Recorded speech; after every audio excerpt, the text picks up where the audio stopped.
Hey, everybody, welcome to the show. This is a tradition around here. Welcome. I hope everyone's having a very good day. We're going to watch Star Trek First Contact like we do every year. And then after that, uh, when the clock strikes midnight, the new episode of Picard's going to drop. So, um, if anybody wishes to join later, I don't know.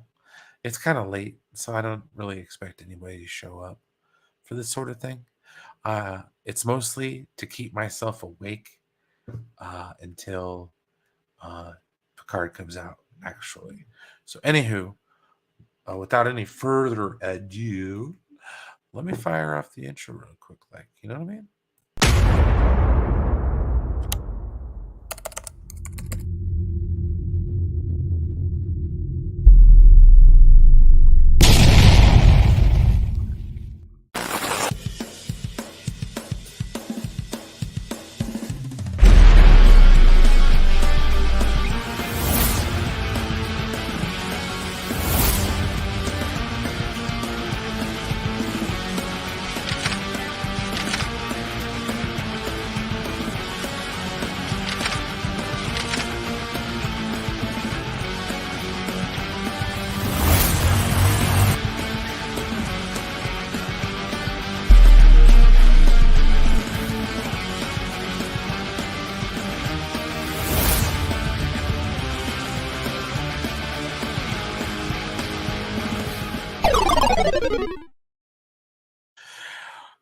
Hello, everyone, and welcome.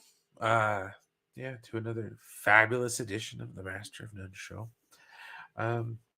Before we get started, just like I said before, this is a yearly thing, a tradition, as it were.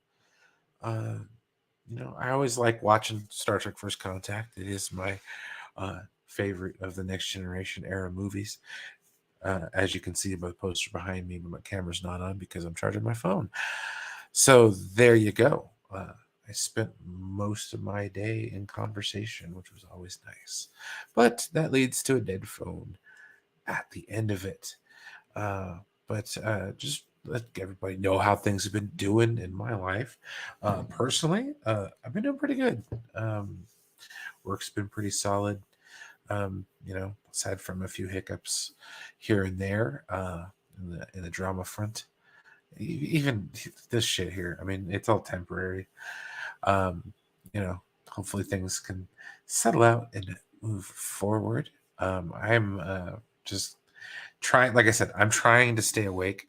So if I actually fall asleep, you guys will be the first to know it. And yes, I am a snorer.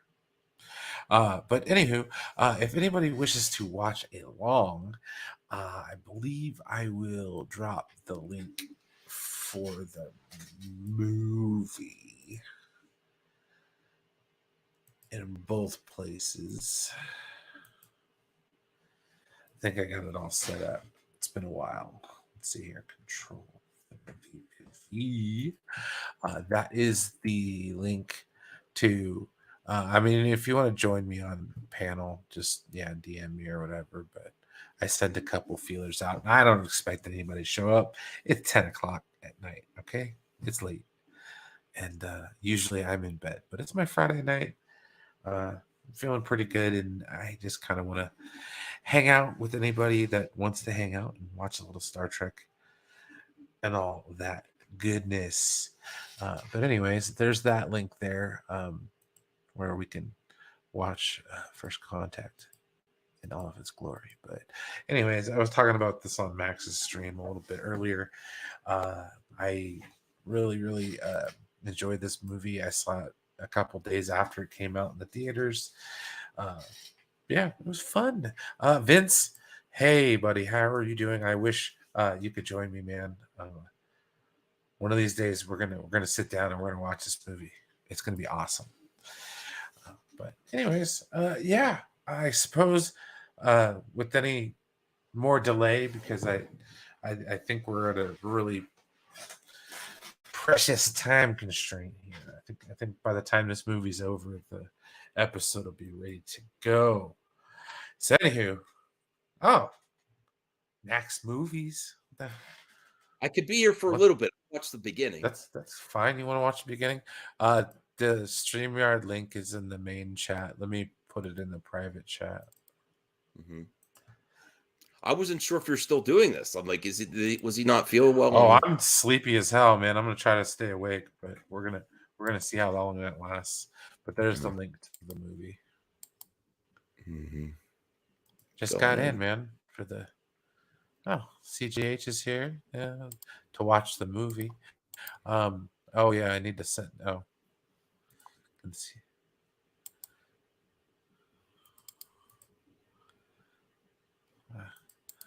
What's up, Thade? The link to the movies in the private Hey, chat. Hey, Thade. Huh? You might have to blink it again if you just got here. Sometimes the private chat doesn't show for people just popping in. Hang on. Control D. Bam. There we go. That's the movie.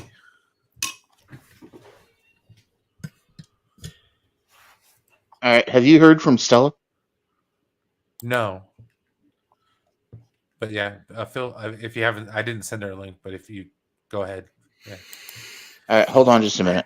I have notes. No worries, man. We're just getting started. We're going through the credits. This brilliant Jerry Goldsmith soundtrack that they're still using right now on Picard. Man, one of these days I'm going to have to show you one of the videos I made back in the day.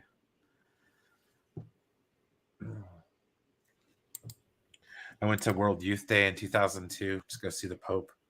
And too bad I didn't know about copyright infringement back then. But anyways, we made a DVD where I put this as the opening credits for the movie. Just like talked about where we went and like who we saw. Mm-hmm. Can you guys hear it okay over on the other end? Yeah. Okay. I'm probably gonna run to the restroom, take the dogs, and I'll get something to eat, and I'll be back. No problem, bro. Well, let me watch the first couple minutes because I'm trying to remember. Oh yeah, dude. Oh, this is the best. The first minute's the best part. So.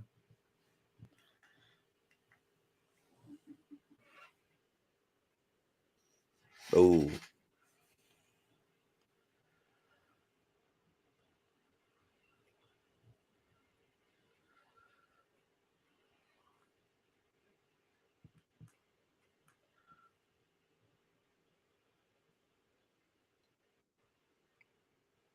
He looks so young there. Oh yeah, right.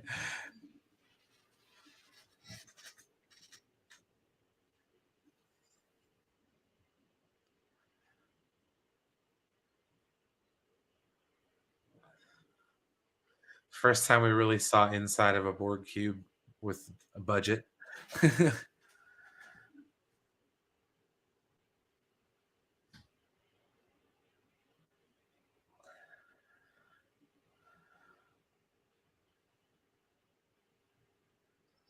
I mean, that is like prime Professor X. Oh, I hate that kind of stuff. Ugh. Right in the eyeball.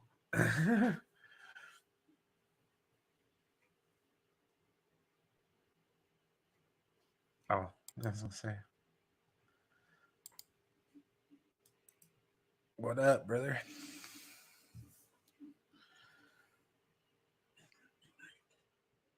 Oh. All right. Hello. What's up, CJH? So is this your first time watching this movie? Yeah.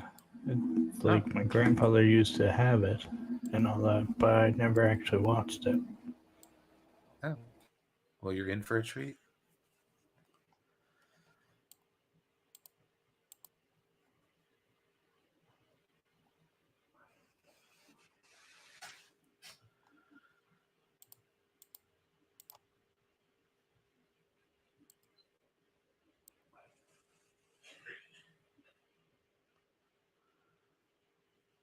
It's such a beautiful ship.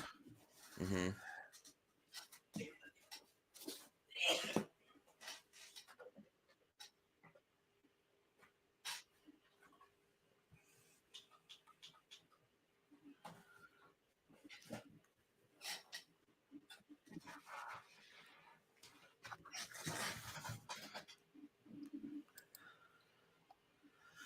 Oh, they all look so much younger.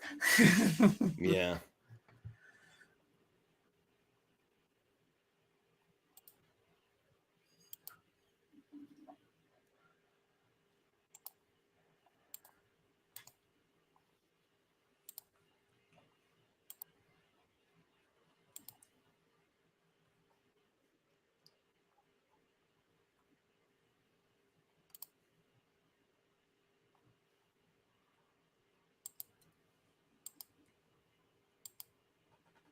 I'd say they all aged pretty well. Yeah. I'm going to be back. I'm going to go take care of the dogs. No problem. It's cool.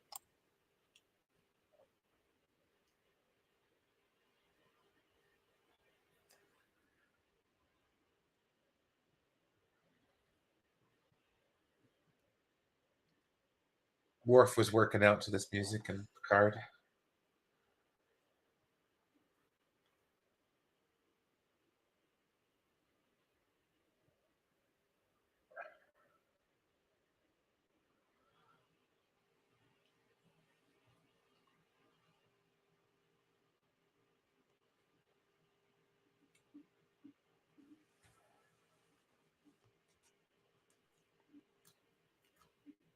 Okay, where's our timestamp? Where are you at timestamp wise?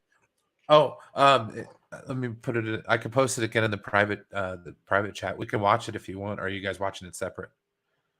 I'm gonna watch it separate because I'm gonna watch it on my TV. Okay.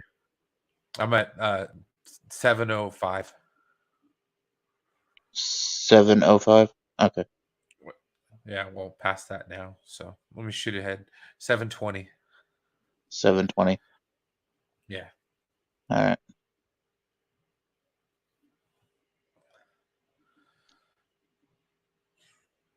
Hey, Stella.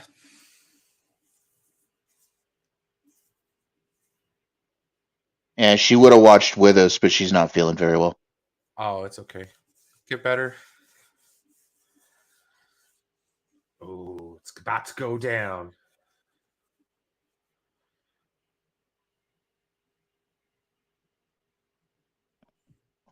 Look at that young Neil McDonough.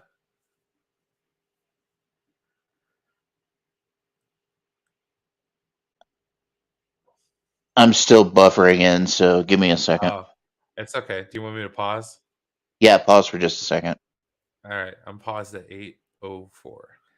8:04. Yeah, lower your shields and surrender your ships.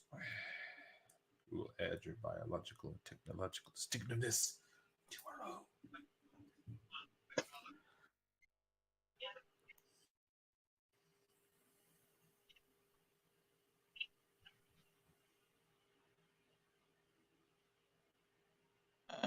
Okay, you're at 8:04. You said, right?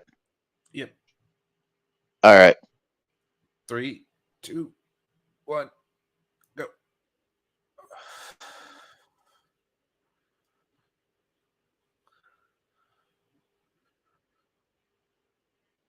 Have we encountered the Borg? Yeah. All right.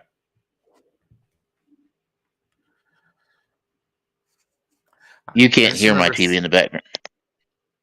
No, I don't think so. Okay, good.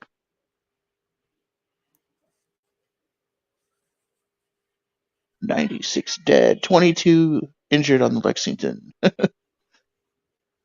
The casualty reports are disturbing. Yeah, right.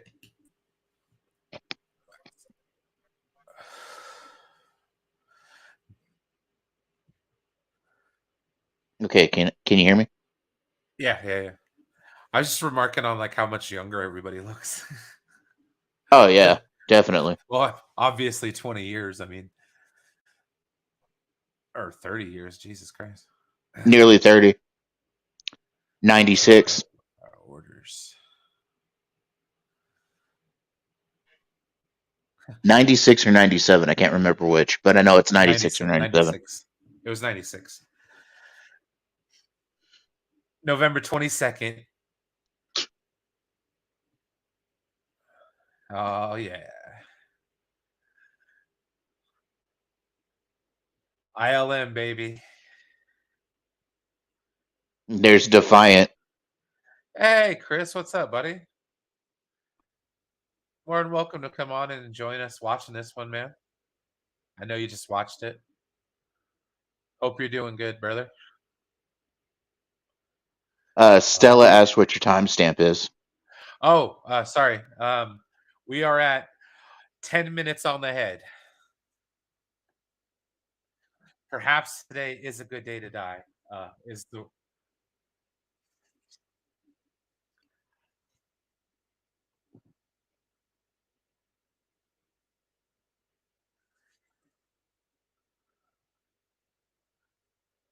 Can I just talk about how cool the soundtrack is? This is a Goldsmith soundtrack, isn't it? Absolutely. Okay, so question, Brian. Yes, sir. James Horner or Goldsmith when it comes to Star Trek? Goldsmith. Because Horner did some good work. Yeah, true. But when you think Star Trek, do you think or do you think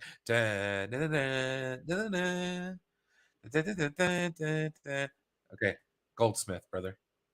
We started watching Star Trek V earlier. Oh yeah? Yeah. And I fell asleep on it. But anyway, we started watching Star Trek V earlier. And it has the Next Generation theme. Oh, wow. Like when it was starting. Yeah. Oh, yeah, because Goldsmith did the music in that one, too.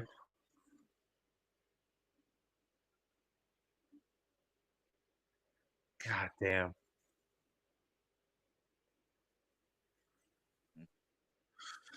Also did some back research on the whale probe in Star Trek 4. Yeah. And then one of the novels says that the whale probe had encountered the Borg before. Really? Yeah, it talked about when they talked to the whale probe, it said that it had encountered some pesky little gnats in cubicle ships.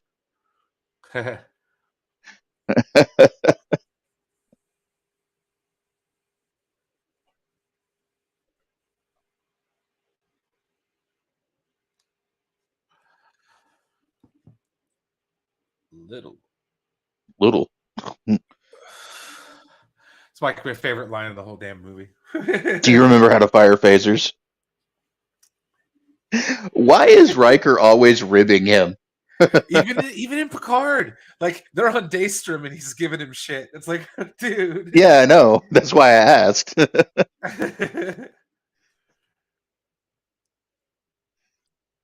Remember when he was M. Bison?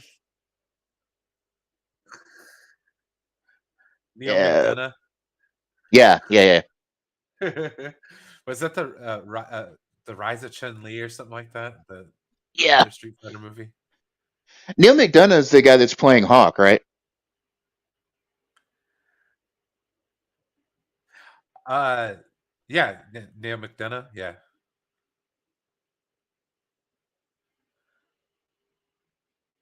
I will say this. In Star Trek, anytime they do time travel, it's really, really clunky, the science behind it. Oh, absolutely. The slingshotting around the moon or around the sun, and it just makes no goddamn sense. By the way, the slip shot around the sun that they do in Star Trek 4, you know where they get that, right? That comes from the original series. I'm back, but okay. I'm eating too. No worries, bro. It's the Naked Now. Oh, okay. Or the Naked Time or whatever it was. The TOS episode. I haven't watched a lot of the TOS actually. Because they use the slingshot thing to change time.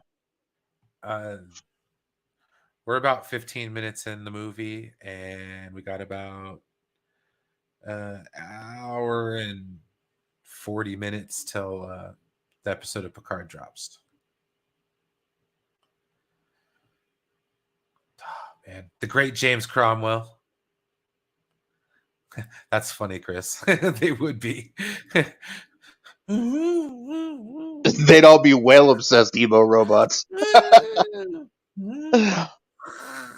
Do you notice in Star Trek 4 Once the whale probe hears the whales, it's like, oh, okay, we're good.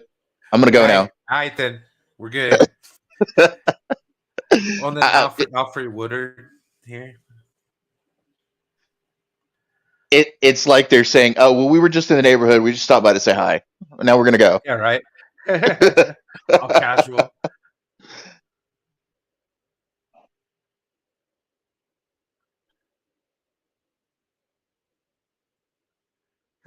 It's the Econ. The Eastern Coalition. It's the Econ.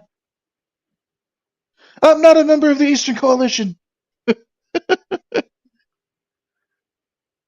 Yeah, right. So this is roughly 10 years after World War III. Why would the Econ still be causing a problem if World War III is over? Like, very true. Very true. And why would they have like orbital substations and stuff? Yeah, really. Why would they have quantum torpedoes? Yes, I heard about that. Crazy Joe got some Degrassi, so I really want to check that out. Oh, we're watching this off of HBO Max. Yeah, your new Xbox can play the 4K. Very true. Very true. I need to get the set. I have the set on DVD. Oh, good shot, Red 2. Right. Oh, wait a minute. I'm mixing genres. Is that okay? Okay. It's okay.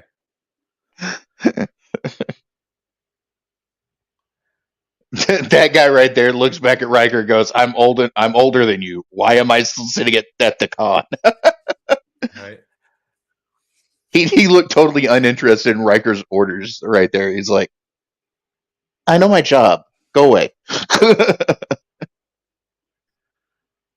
That was Horner for Star Trek V, but they still used the theme song from The Next Generation, though, which was from the motion picture,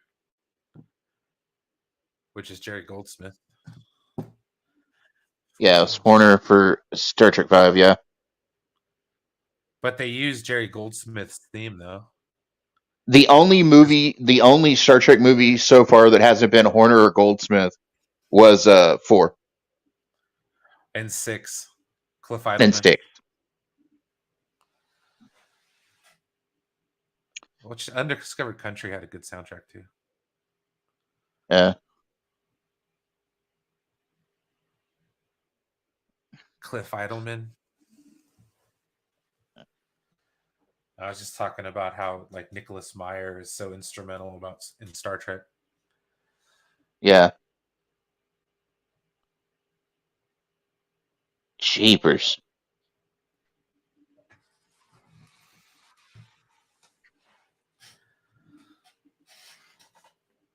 I love how she dispassionately goes, they're all dead. Right. It's like, wow, Beverly, get some emotion. Right. Oh, I was watching somebody earlier reviewing the last episode of Picard.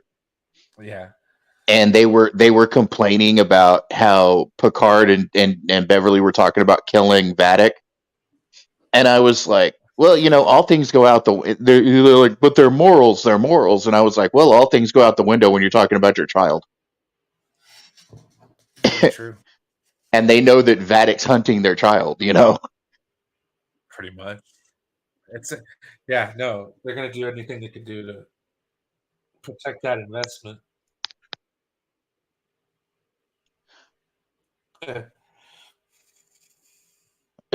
Data.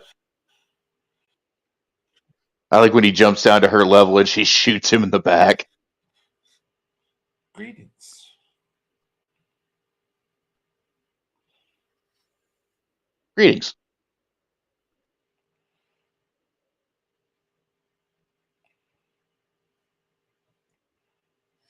She's like, I can't handle this reality. Either that or she's suffering from Taylor-on radiation.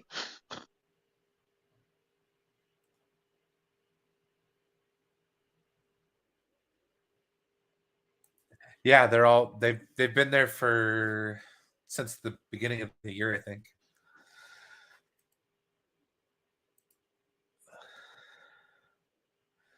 Yeah, it'd be kind of good to get it to move around, see a little more than just the. That's funny. You guys are watching it on HBO. I'm watching it on Paramount. Really? Not Paramount. I'm watching it on Apple TV. Sorry. Oh, okay.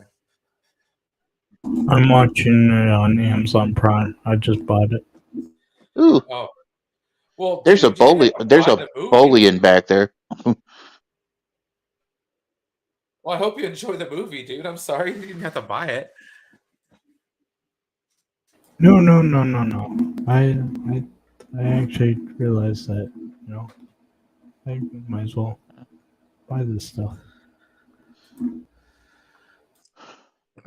I think you might like it, actually. If it's anything, if it means anything. This is one of the better next generation movies. There's a fun game I like to play with this later on with the Borg. It's like spot what species the Borg drone is. It was only like $10 anyway, so. Oh, okay.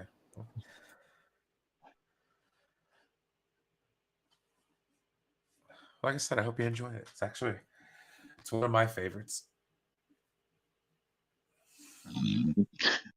Picard here having a joygasm over touching the Phoenix. Right.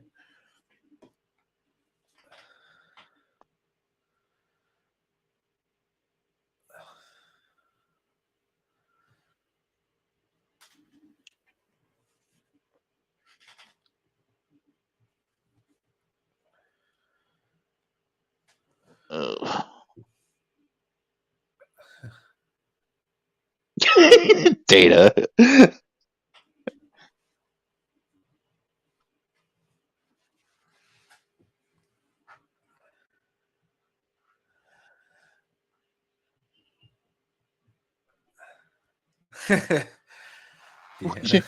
Would you three like to be alone?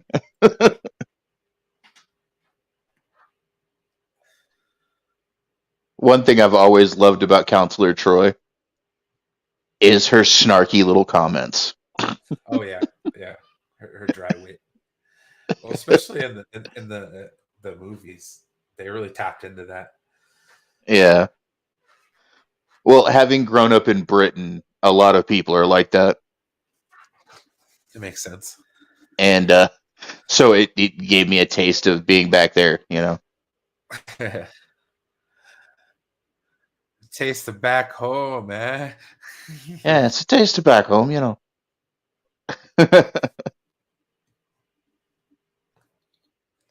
Who else is working in this section? I'm telling you, this movie's like Rocky Horror Picture Show for nerds. Right. Dude, if my quoting this movie bothers people, just please let me know, because I have this unfortunate thing of quoting these movies. You're not the only one. Don't worry about it. You're good. Oh. My dog has now come to join us. Nice. He wandered over here, jumped up on the couch, jumped up on the back of the couch, circled me, and then plopped down on me on my chest. Oh, damn. Yeah, this dog of mine has no idea of personal space.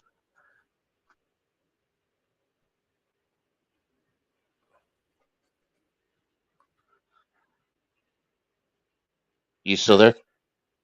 Yeah, I'm here. I'm just. All right. It's sorry he late. No, it's one of the things about watching the movies. I kind of get caught watching the movie. Why it's so damn hot in here? So something very interesting that I noticed here. Hey, strange Marvel theories. What's going on? How did she know the Borg were about to come through the door? When she channels when she turns on the EMH, she goes, 20 Borg are about to come through that door. And he's like, I'm a doctor, not a doorstop. They didn't even have 20 Borg to make this movie. There's like 8. If you watch the director's commentary, Jonathan Frakes talks about how many Borg they actually had. Yeah. There were like 8 of them dudes.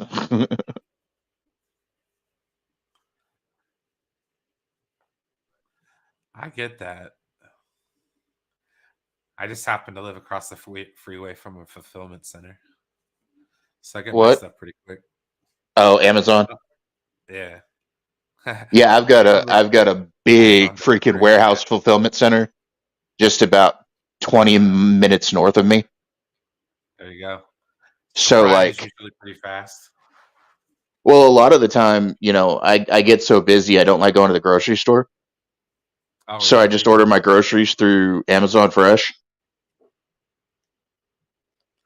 It's not a bad deal. Yeah, they bring it right up to your door and drop it off.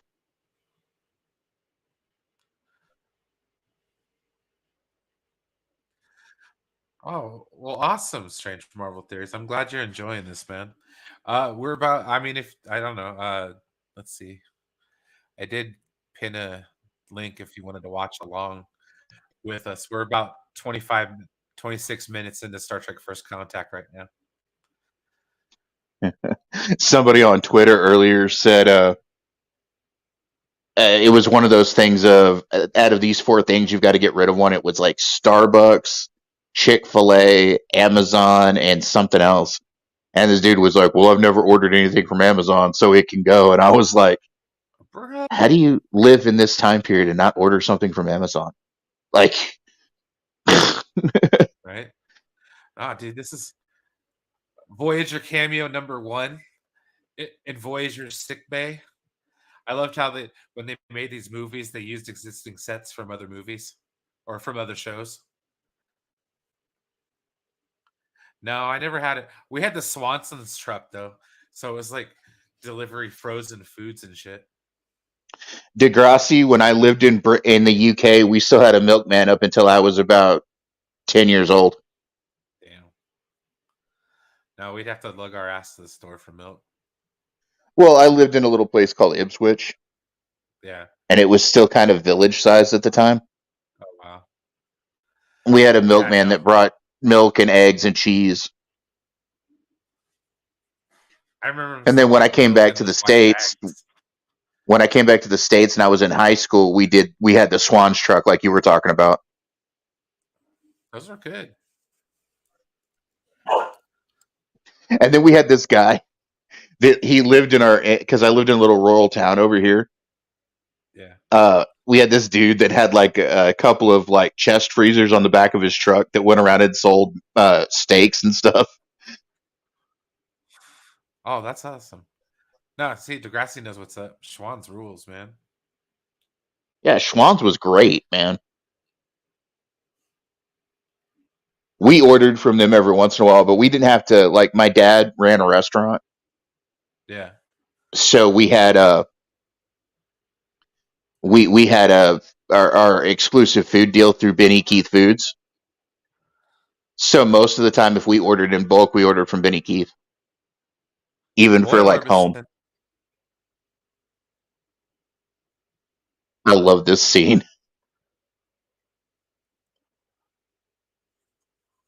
This scene's hilarious. Get down. Get down.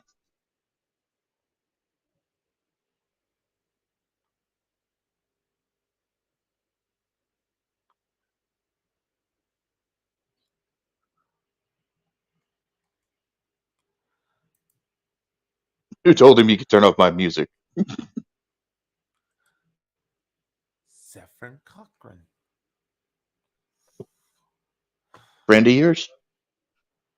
Husband? Not yet. Good.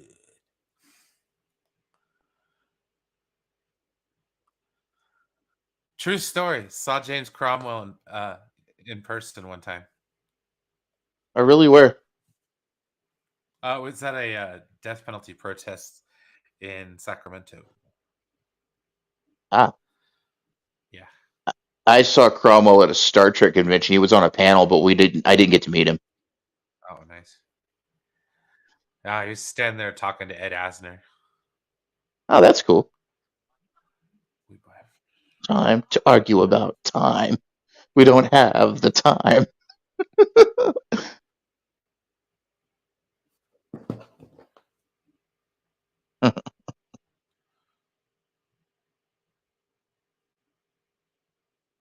Talk to me. Let's have a drink with him.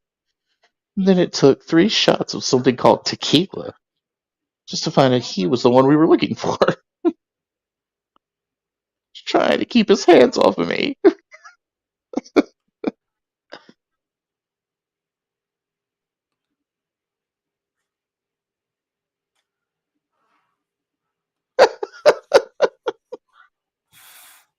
I always liked Data. Data kicked ass in this movie.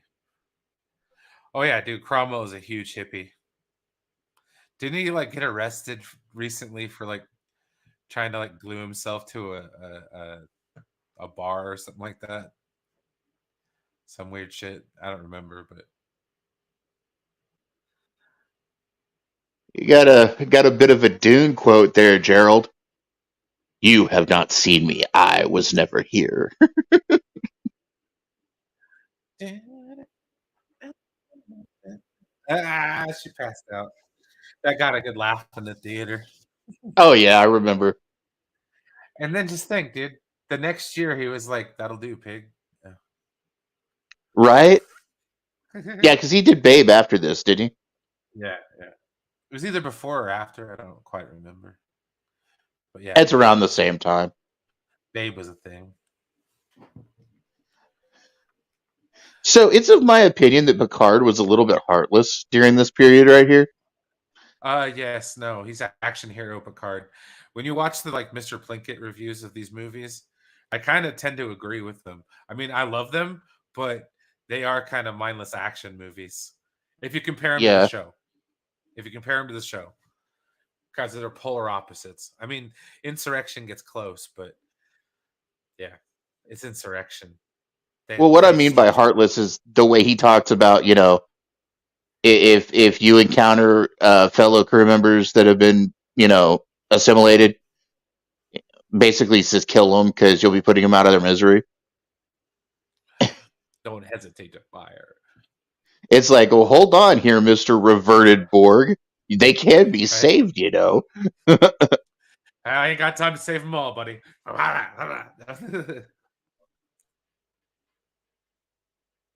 But perhaps you should deactivate your emotion chip for now. Good idea, sir.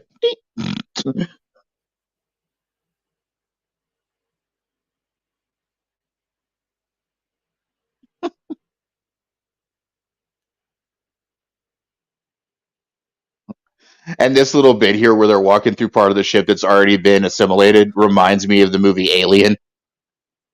Or Aliens, where they're walking through that complex and part of it's been hived.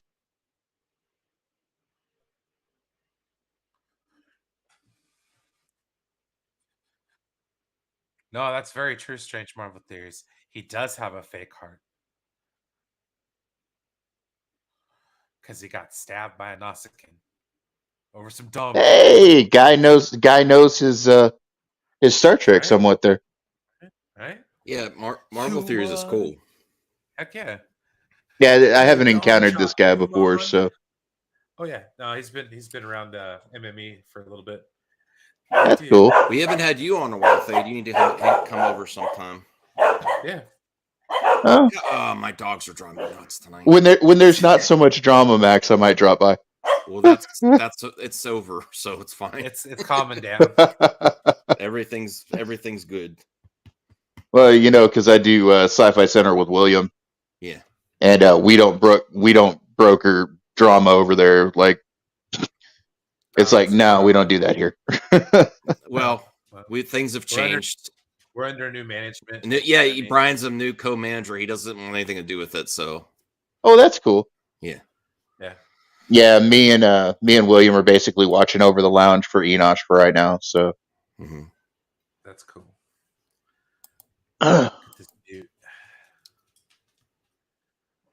Till hopefully he rejoins the community when he, you know.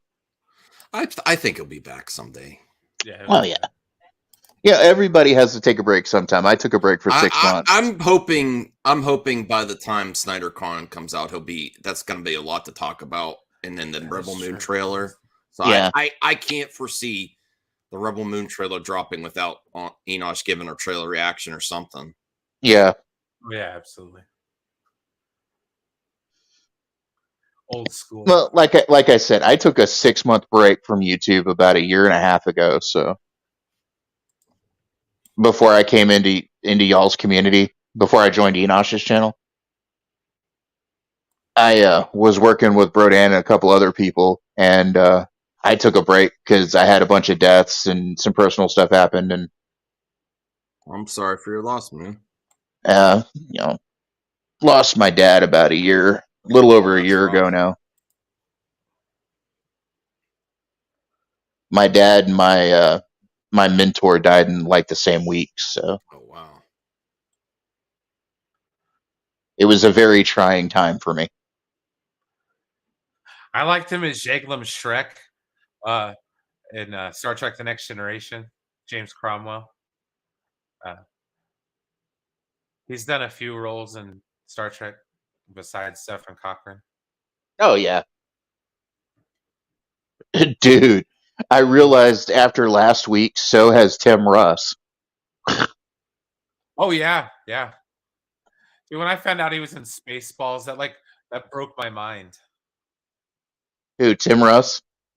Yes. Yeah.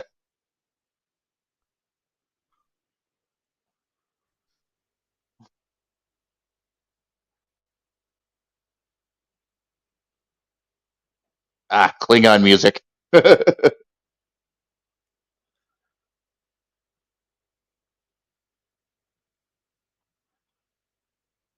And he reprised his role as Zefram Cochrane on Enterprise.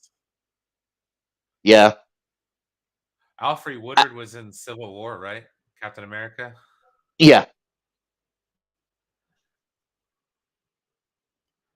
Just shoots his ass. I love the In a Mirror Darkly episodes of Enterprise, where they change the credits. Yeah.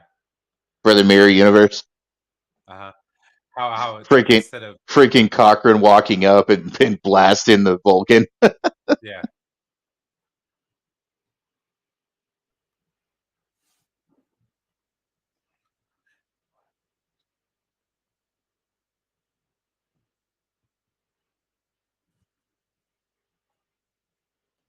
What kind of project you working on there, Strange Marvel Theories? You say you need a team.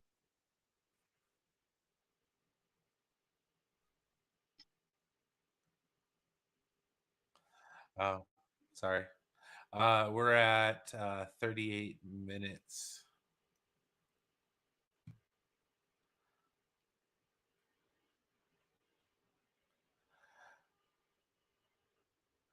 Where Data meets the Borg Queen.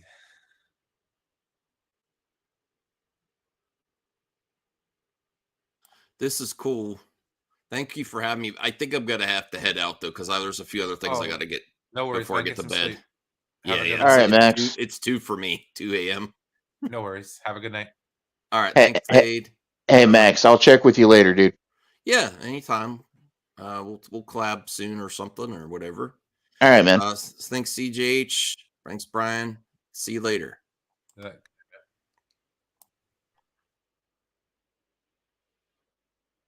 Oh, okay, buddy. Do they ever? Because I know that the Borg Queen shows up a lot in Voyager. Do they ever explain how she keeps like reproducing herself? You know, I found it as something similar to like, she like downloads her consciousness to another body, kind of thing. Does that make sense? Oh, okay. That's the best thing I can figure. No one's ever explained it. Yeah. Like, does that make sense though? Yeah, she like has different drone bodies. Yeah, and it's like the freaking robot in Fallout New Vegas, where you can kill it, but it's just going to show up in the next secure bot or whatever. So she's effectively immortal. Basically, yeah. which explains why her bodies can die and then be somewhere else. Uploaded, and not only that, but like season 2 kind of showed us that that the queen kind of uploads into the multiverse, kind of where the Borg learned so much they knew infinity. Oh, dude, That's Best of neat. Both Worlds is one of the best. Well, still one of the best episodes of the Next Generation you're gonna find. How'd you do that?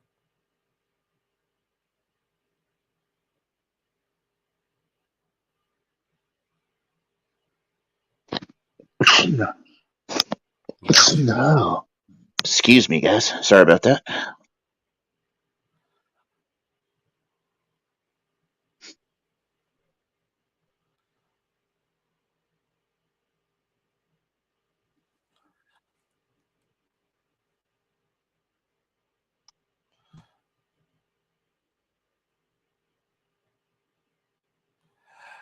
I don't know. Did they get into that in Voyager? I mean, I have to rewatch like the last few seasons of that to get more Borg lore. Yeah, I'm gonna have to rewatch Voyager eventually too. I don't remember a whole lot of it.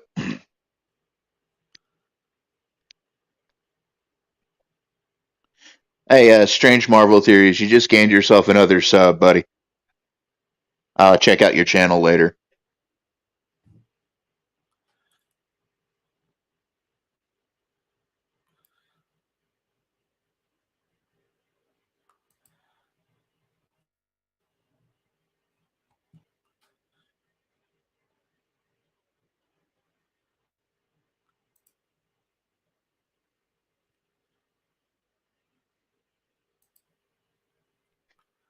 Hey, Brian, you're an old Star Trek fan. Do you remember back in the '90s when they put out that Star Trek chronology book that Michael Okuda did? Yeah, that book I had. Yeah, I had it too. Do you know they've never updated it? No, it like ended in like the 5th season, The Next Generation. Yeah. Like it doesn't even go past it.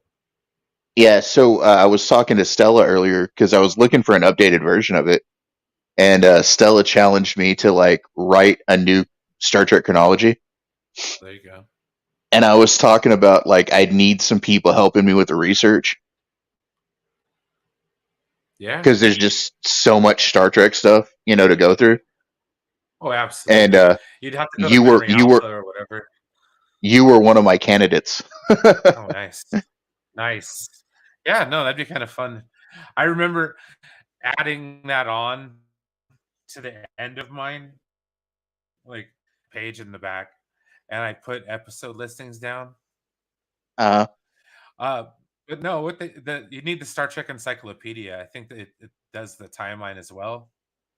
But yeah, I don't know. Well, I mean, I guess why they never, because around the time that they would have like updated this book, the internet started becoming more of a thing. So, now that they have Memory Alpha, I guess you don't need to really update the chronology books, but it'd still be kind of nice to have like physical media, Yeah, a physical copy of it.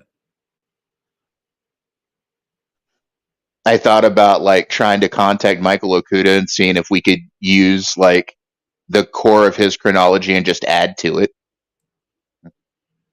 Yeah, no, that makes sense. That'd be a lot of fun. I don't know. That's why I need to go to like Memory Alpha and check that out because it's been such a long time. Oh, dude, I always like whenever I have a Star Trek question, if I don't ask it of one of my Star Trek friends, I'm always on Memory Alpha looking at stuff.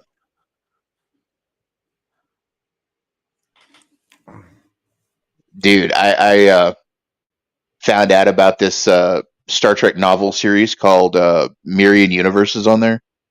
Yeah. Which is like Star Trek What If.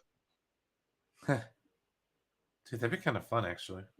And one of the stories, it's a 3-book series, and one of the stories in one of the books is Khan won the eugenics wars on Earth, and Julian Bashir is like a major character in that story. Well, yeah, because he wouldn't be like a a taboo, you know. Yeah. But If he was a Borg, would be the same. instead of the mirror universe Imperium, it's the Terran Khanate or whatever Yeah. is their government. Oh, okay. It appears.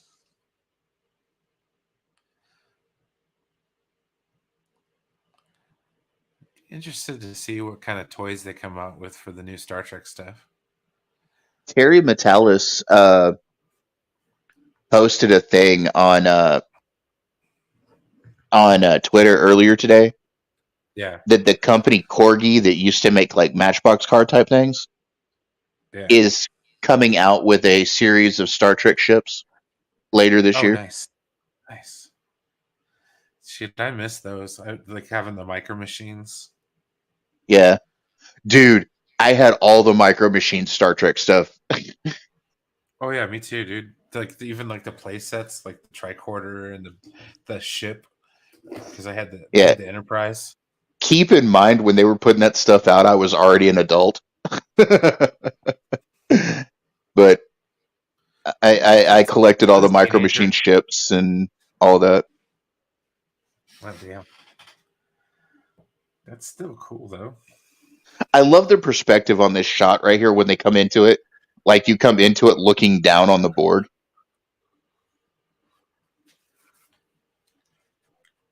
You sound like Bo-Katan Kreese. Oh.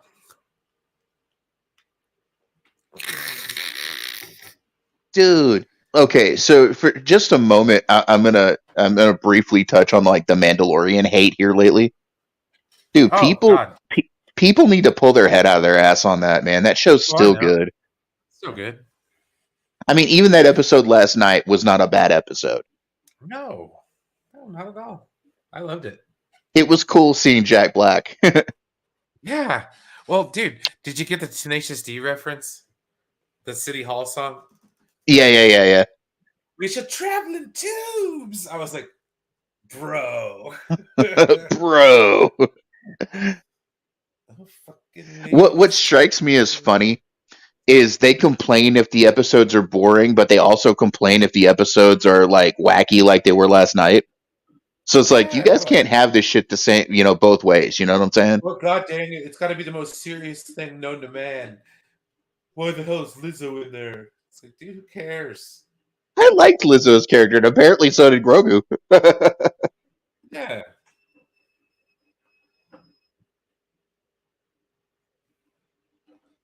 That's what I said. And I was like, great Scott. That was my freaking post on Twitter.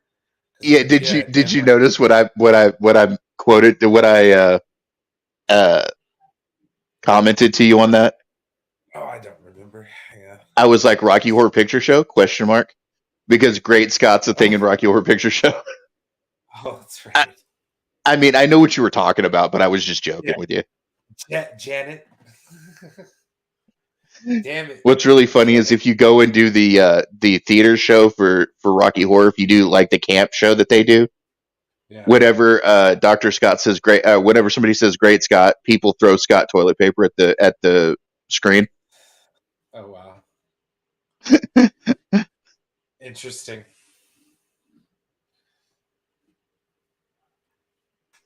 There's a whole pantomime thing you do when it comes to watching Rocky Horror in a theater. You have to take certain supplies with you. Like you have to have a lighter with you. You have to have Scott toilet tissue with you. You have to carry a water gun. There's just all sorts of things. Jeez. I used to work the Ridgely Theater down here where I live.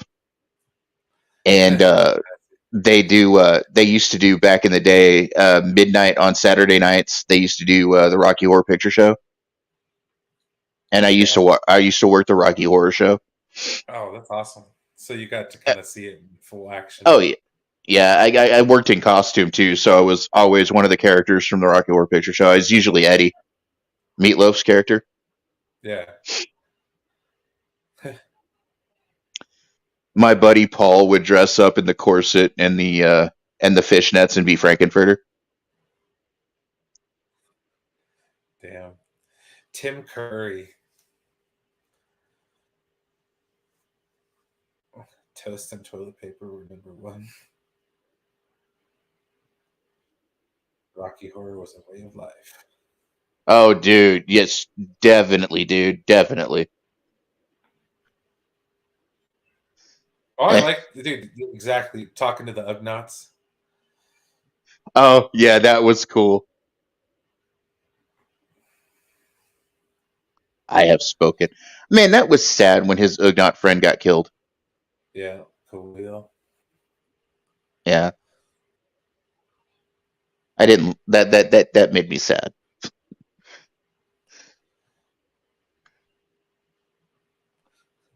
I just like I how didn't it was actually triggered. watch I It's the didn't most actually battle watch droid all of The option. Mandalorian until like a week or so ago. Oh, really? Wow. We binged while me and Solo were watching season 3, we binged the first 2 seasons so I could catch up. Did you watch the last couple episodes of Book of Boba Fett so you got an idea what happened with Grogu and Din? Well, yeah, I'd watched that back when the Book of Boba Fett was out. Okay, gotcha. Like I watched it as it came out. Oh, that'd be awesome. If Tim Curry played Mephisto, yeah, that'd be cool.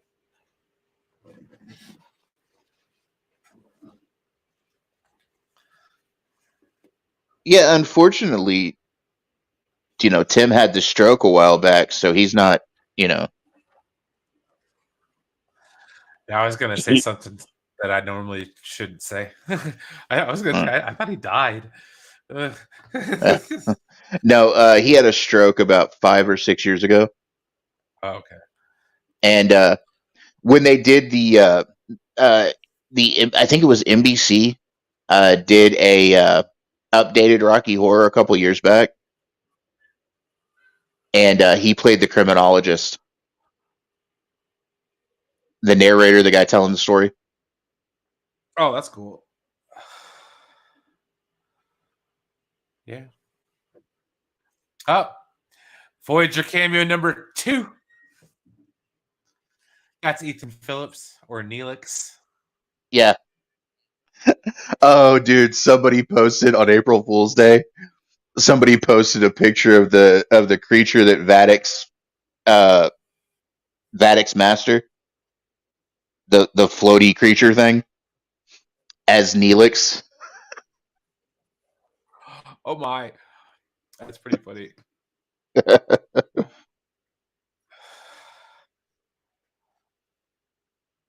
Because there's moonlight. There's actually a writer cameo when you walk into. Brandon Braga sitting behind Ethan Phillips. Yeah. Walk in the bar. And Ron Nikki the Howard's Nose. dancing with his wife. It's the dad from that 70s show. Not Red Foreman, but the neighbor. Donna's dad, yeah. Yeah, Pinciotti. Yeah, Pizziotti. Did you watch that 90s show? No. Dude, you should check it out when you've got the time. It's actually really good. And there's some good callbacks in it. What's up, William? What's up, Willy Willy? Nerds. You're a nerd too, William. I gotta go. All right. All right, man. Take it easy, brother. Have a good one, man. Yeah. Pin message.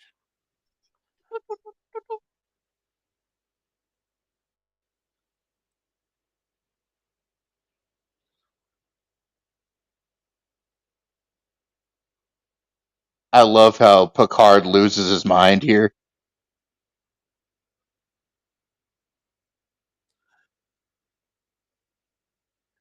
I don't have to share the screen anymore. Everybody's gone.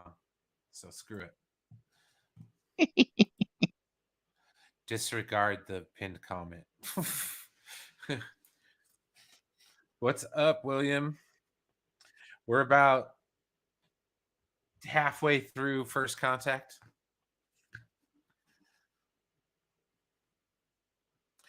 That actually I would be okay with. Yeah. Well, it got greenlit for a second season.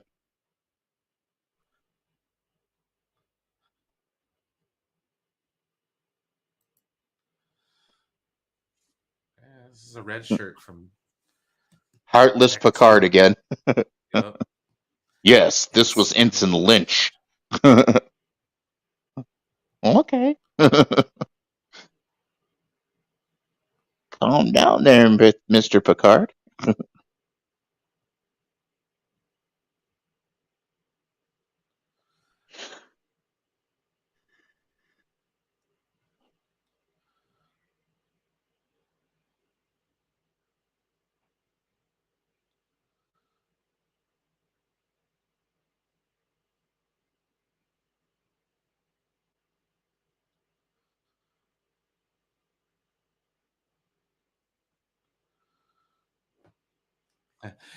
Did you notice the fact that on Geordie's desk on Picard, he had the statue, the little model of the Yeah, statue on his desk?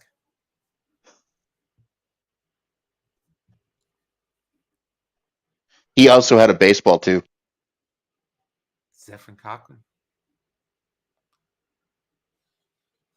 That's why I wish we'd get like a little Sirach Lofton, little Jake Sisko in the background, you know? Like everybody's wanting cameos from all of the shows in this last season of missing Picard. out, bro. I'm like, well, because I feel like it's gonna be like the last time we're ever gonna get to see this little era in live action again.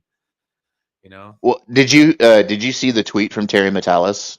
Yeah, where he was talking about legacy or whatever. Yeah, he's like broadcast that shit. Tell people you want the show because he's working on it. He wants us to loud broadcast that so Paramount notices. I tweeted it. You know, Star Trek Legacy. I'll hashtag that shit. I don't care.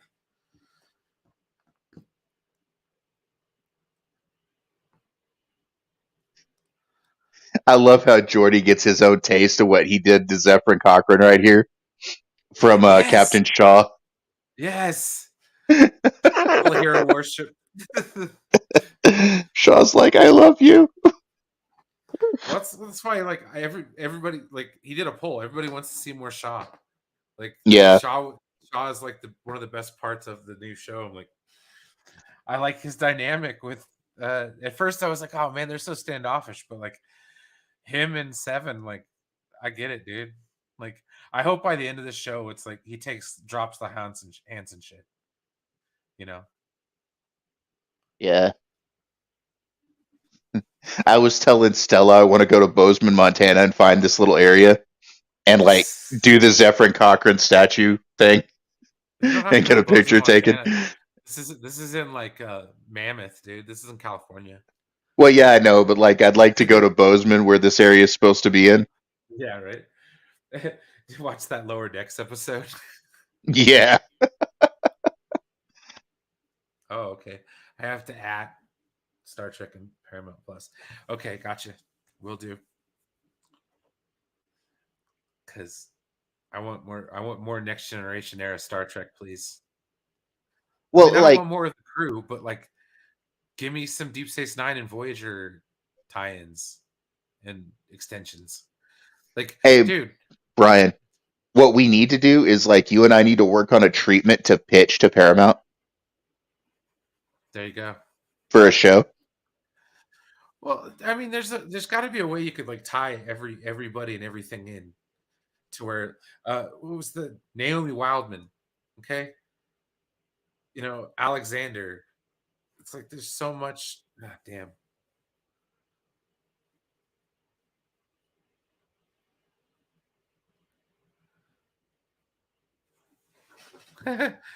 That's pretty funny. Degrassi, how did you get blocked by Terra Metalis? He's like the nicest guy. He called it Shit Mountain.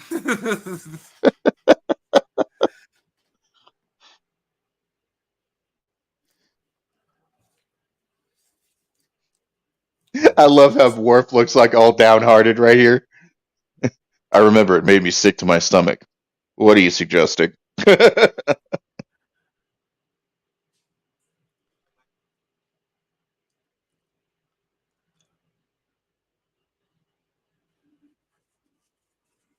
That's cheating, Mr. Robot Eyes.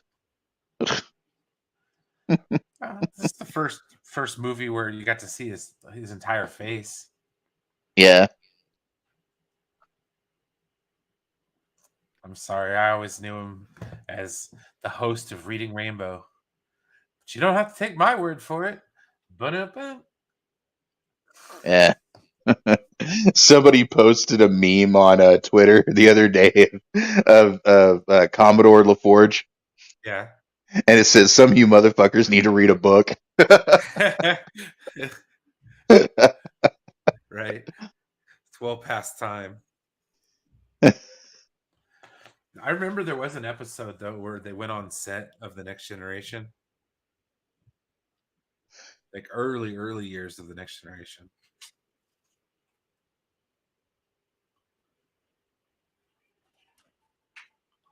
What's up, buddy? I'm watching a movie.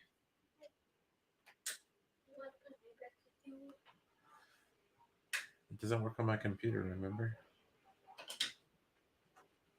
We'll try it with the Xbox tomorrow, though.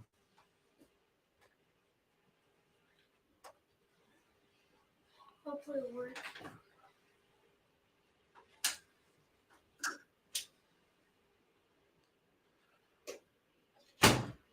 I like the phaser rifles. Yeah. I had the first Contact action figures. They actually made a phaser rifle, like regular sized phaser rifle. Like a replica prop. type thing? Yeah. Yeah.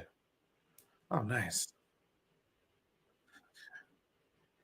I remember they had that Communicator magazine, and in that Communicator magazine, you could buy everything. Oh yeah, yeah. I had an aunt of mine that won the lottery down here in Texas. One of the first times it got up to 40 million. Yeah. And she used to drag me along to like Star Trek conventions when I was in my late teens, early 20s. Yeah.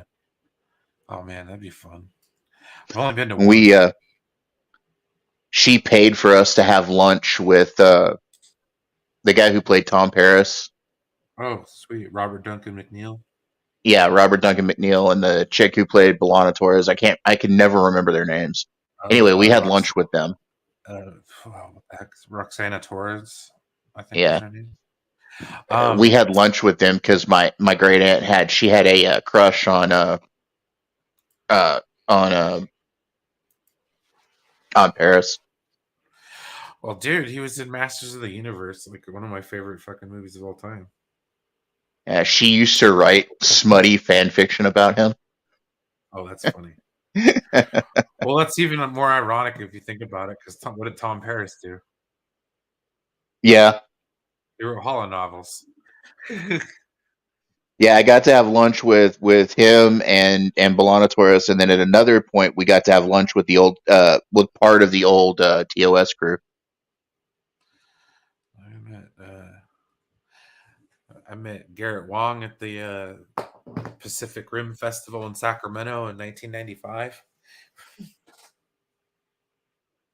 The show had just got started. Ensign Harry Kim. Yeah. I liked Harry. And that's another thing. Where the hell is, Admiral Kim? Right. Because they always did that boy dirty. If he's still an ensign 30 years later, I'm going to be pissed. Yeah. I mean, I'd have quit Starfleet by then. Not only that, but like, can we get a doctor? Like, EMH?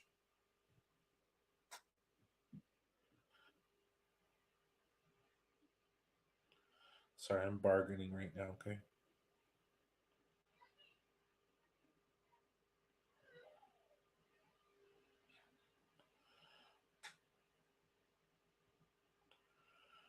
But if we get a Starfleet Academy show set in the Next Generation timeline era, we got to get Colm Meaney back as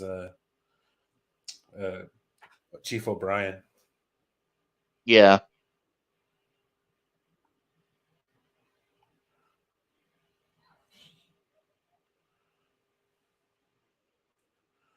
Multiple techniques. 7 months. 16 days. 4 minutes. I don't know. Ask Tasha Yar. She knows. Wait, never mind. Wink and a nudge. Wink and a nudge. That's a tough subject. Oh man, I caught the Skin of Evil episode the other night. The one where Tasha dies. Yeah.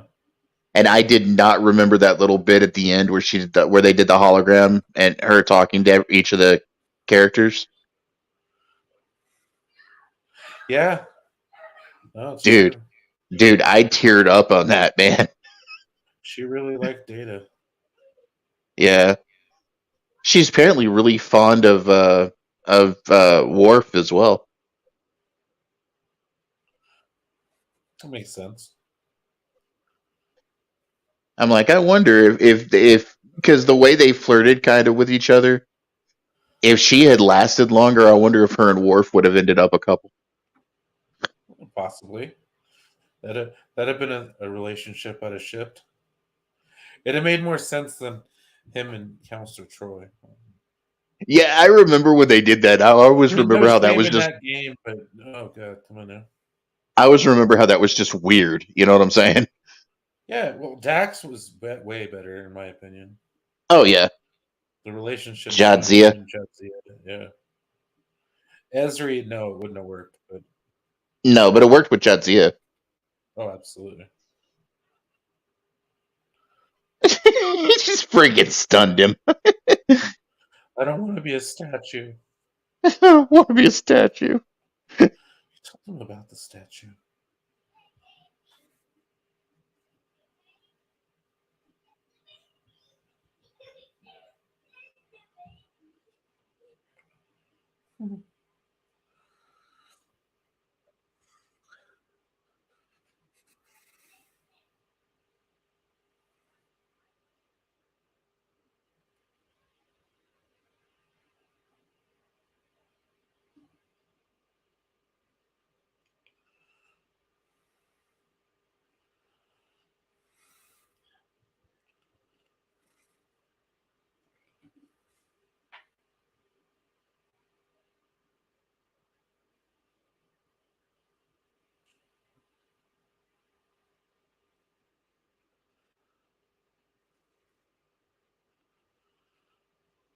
This is a good first contact day watch party, man. Shit. I'm not by myself.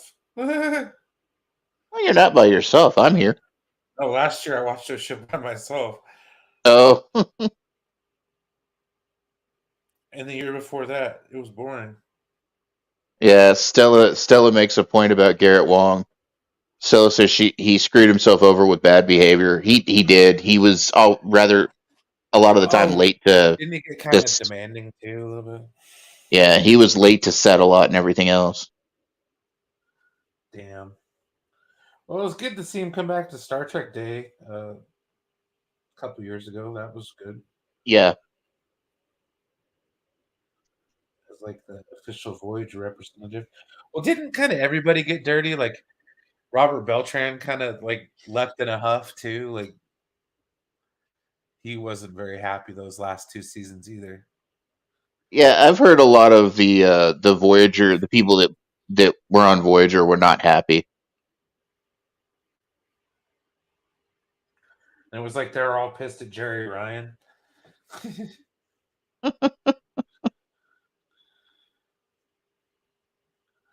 Even Kate Mulgrew. Well, it did kind of become the Seven show after a while. Oh, it did. What's Seven wearing this week? Yeah, that Borg is like, what are you doing over there? Hey, what are you doing?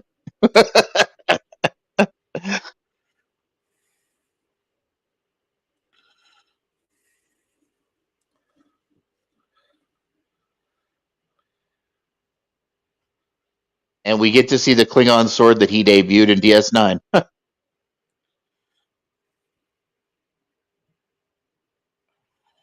I like the new one that they made for Picard. Yeah. The Kurleth. The what? Kurleth. Oh, yeah, the Kurleth. This sword right here is the Murta, I believe it's called. Yeah. The Macla, yeah, something like that. Something like that. I'm not pronouncing it properly. Something along those lines. But if you'll remember, Half he of first that. viewed that sword right there in an episode. It's during the Dominion War. Cherry Ryan sold a lot of Lycra tops in the mid '90s. You're not wrong. You ain't wrong.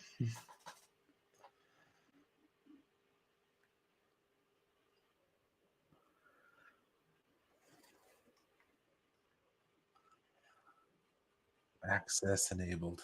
The only unpleasant meeting that I ever had Degrassi with the original cast was with Shatner. Everybody else was really pleasant.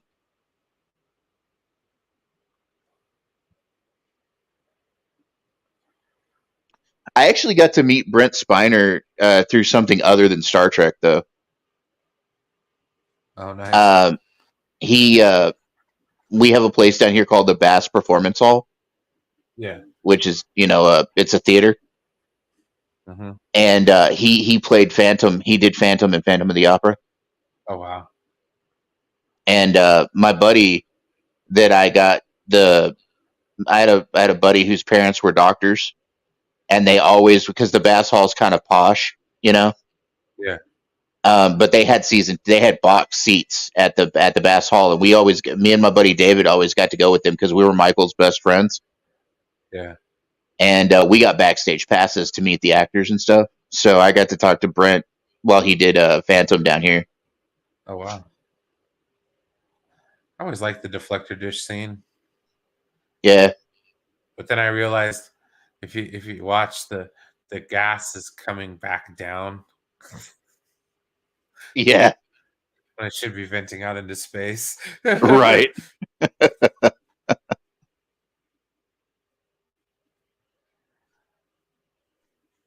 So, like, they get rid of their deflector dish, right? Yes. So the deflector is supposed to deflector is supposed to catch things that the shields don't, basically. Yeah. So losing the deflector dish is kind of not a good thing. No. They kind of need that. Yeah.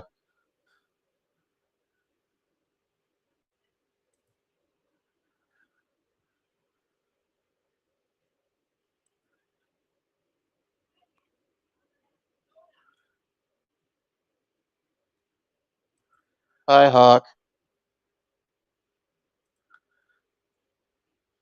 We only knew you for a short time, my friend.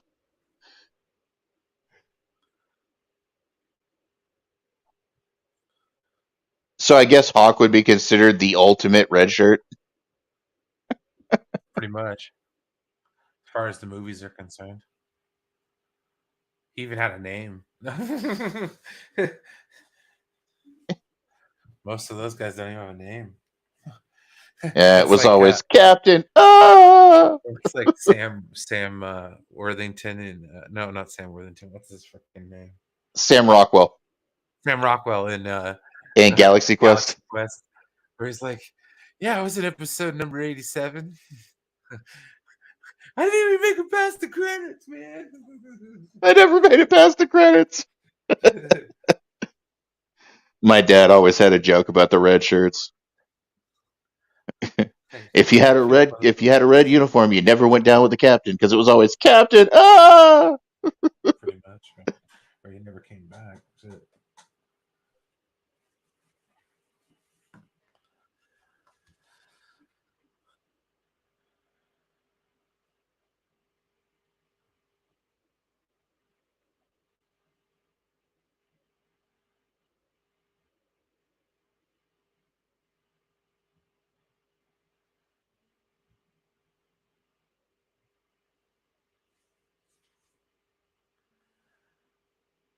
Look at that.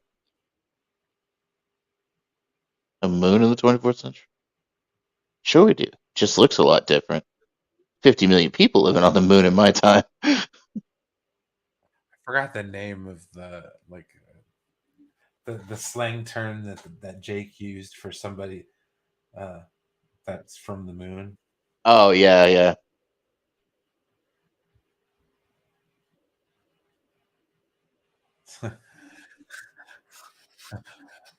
Full of beautiful women. Saint or visionary or something. I don't think you're a saint, Doc, but you did have a vision. And now we're sitting in it. Want to know what my vision is? Dollar signs. Money. I didn't build this shit to usher in a new era for humanity. Think I want to go to the stars? I don't even like to fly. I take trains.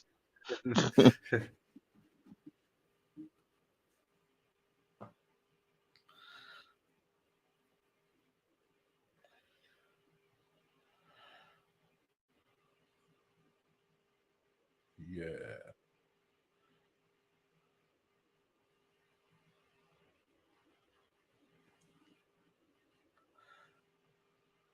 Okay, so I looked up the Borg Queen on Memory Alpha. Yeah. It says according to 7 of 9, the Borg Queen has a kind of trans-temporal awareness. It bridges into adjacent times, adjacent realities. They hear echoes of themselves and of each other. That makes sense. I think they said that in season 2 of Picard. Yeah.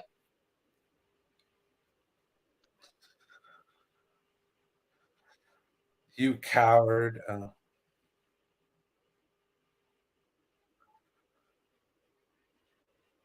Sir.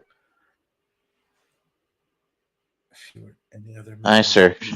This guy's like, Commander Worf, I don't want to go back.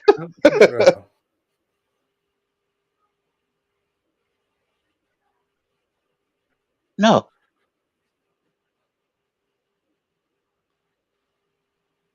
We're going to stay and fight.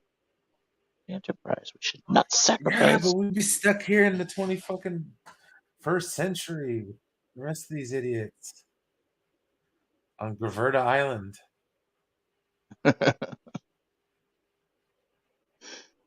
Your personal experience with the Borg to influence your judgment. You're afraid. Get off my bridge. You coward. If you were any other man, kill him where he stands. I would kill you where you stand.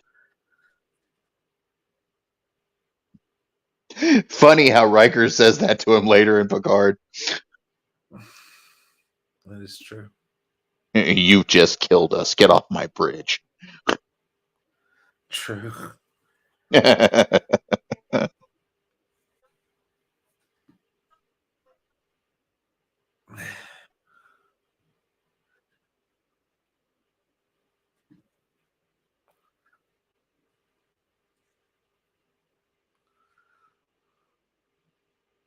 You son of a bitch.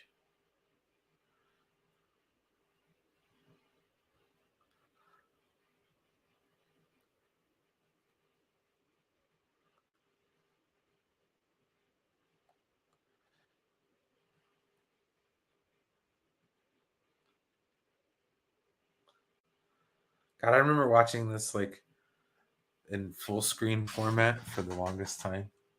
Yeah.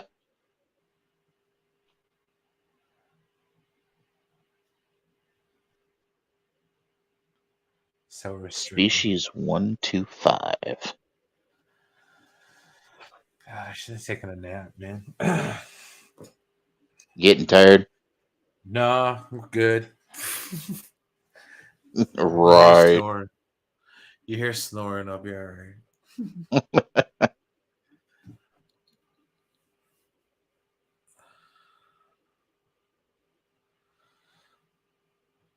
I don't know, dude. Who said it better, Picard or Quark? What? The line must be drawn here. Yeah. This far and no farther. Most enjoying it. How dare you? Man, to get a thrill from murdering someone? The time. Or what? You'll kill me like you killed Ensign Lynch? You'll kill me like you killed Ensign Lynch? Sensibilities then. Hey, I didn't mean to interrupt your little quest. Ab had to hunt his whale. What? The 24th century? The creature of humanity. Up the ship. No! No! Bam. I will admit, though, Picard had like a short fuse a lot of the time. Yeah, depending on the situation, I guess.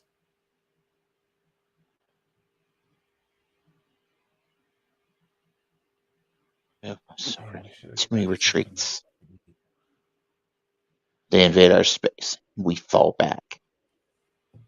They assimilate entire worlds, and we fall back. Not again. The line must be drawn here. This far, no farther.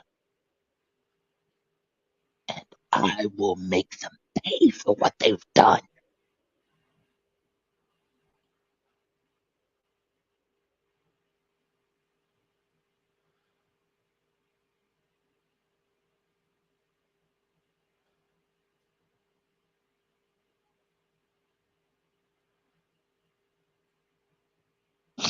I love how you broke your little ships. Right.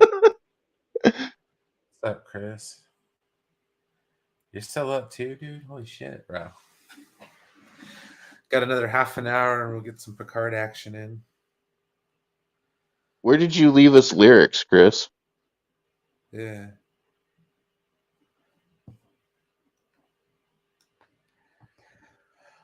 Piled upon the whale's white hump. The sum of all the rage and hate felt by his whole race. If his chest had been a cannon, he would have shot his heart upon it. Which, by the way, is the other part of what Khan was saying on the in Wrath of Khan. Shit. Yeah, dude, I think I turned that one off, man. Hang on, bro.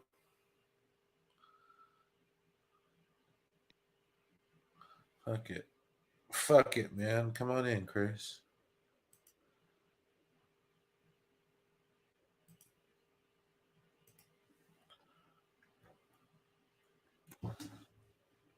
Bam, bro.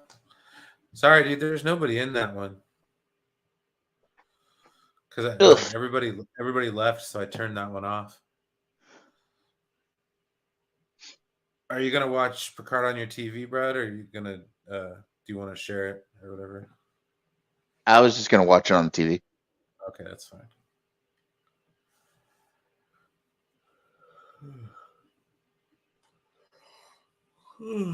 Holy shit, man! I'm tired. I may not make Picard with you though, because I'm getting a little tired again too. I don't think so. I'll probably get fucking dash out myself. Probably take a nap and watch it at like 3 a.m. Yeah. I'm trying to find something to eat. I'm fucking hungry. William was saying we're gonna have a couple of guests, special guests for the last episode of the Picard rewatch. Yeah, so I was hearing something about that. That's pretty cool. Yeah.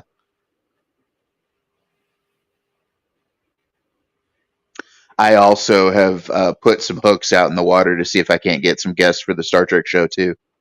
You think it's funny that those are all toboggans?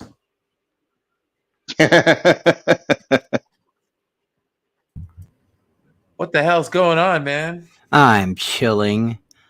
I just wanted you guys to know something. That What? I like to dream. Yes, right between the sound machine on a cloud of sound. I drift in the night. Any place it goes is right. Goes far, flies near, to the stars away from here. You don't know what we can think. That's my favorite part of the movie. Well, the beginning is my favorite part of the movie, and then that part when they actually go to warp speed is fucking dope. I was just seeing what you guys were up to. I love how Cochrane is like, when they go to warp, he's like, ah. Yeah, right. No, this is it's pretty good, man. It's a tradition where I watch. Yeah, I watched First it a few nights Contact. ago. Yeah. Oh, I watched guys, it a few by nights the ago. way, this is a story from the world of science here recently. They're working on an engine at one of the universities, one of the university think tanks that will make it to Mars in 45 days. Oh wow. It's like a nuclear propulsion engine. Yeah, but you're Nice. talking. That's almost light speed, man. You know what I mean? That's Years. crazy. Well, I mean, imagine. Well, we can do Mars in 7 months with the engines we have now. And they Okay. travel at what speed? 22,000 miles an hour, I think they say. Yeah, something like that. Okay. And but imagine if we can produce an engine that can make Mars in 45 days, that means we could make Alpha Centauri in like 2 years. We won't even go back to the moon, though. That's Oh, weird. Vince. Do you know why? We're getting ready to go launch into space. Because everybody knows that Stanley Kubrick faked the moon landing. I've seen it. The flag is just there. Steppenwolf. Oh, But, please. If I have to deal with another goddamn moon truther, I swear to God, I'm going to smack him in the face. And Australia is not really a place. And I don't know if you know, but we got flat earthers, bro. You ain't never seen that? If the world is round, how come the ball ain't rolling? That's like my favorite one ever. And he pointed his head like, oh, duh. That shit's funny. I just wanted to come in and talk to you guys before I crash out. Thade, I want to do something like, I don't know if you guys have watched my last 3 streams, but I'm trying to stay positive and throw no shade. I'm trying to stay out of all the bullshit. I critique Max, but everybody knows I love Max. You know what I mean? And I critique Saggy and all of them. I tell them, man, I don't want to be in this shit. I just want to talk about fun stuff. And that's what I've done my past 3 or 4 streams. But the next stream is all about, I got 2 things I want to do. And I thought you guys might want to help. 1, I want to talk about The Last of Us. So good. Okay. And 2, I want to make a quintessential list of movies, starting with the letter A. The top 10 movies that start with the letter A. Then the top 10 movies that start with the letter B. And we will have 260 movies by the time we're done. We'll vote them in, and these will be the quintessential movies that we believe you should watch before you die. For example, A, Aliens. You got to see it before you die, right? It's a classic. It's one you got to watch. Aliens extended cut, director's cut. And Alien, and possibly, but I don't know. I really enjoyed both Avatars. You can't say, oh, they're not quintessential. They're the 2 highest grossing films of all time. Oh, we can work on those lists, dude. I'm cool with that. There's my darling, Stella. Hey. No, yeah. You stole her from me, Thade. You fucker. You stole. See, that was my wife, my internet wife, and you stole her. But I met somebody else, so I'm very happy. So I was about to say, you got Nicole, man.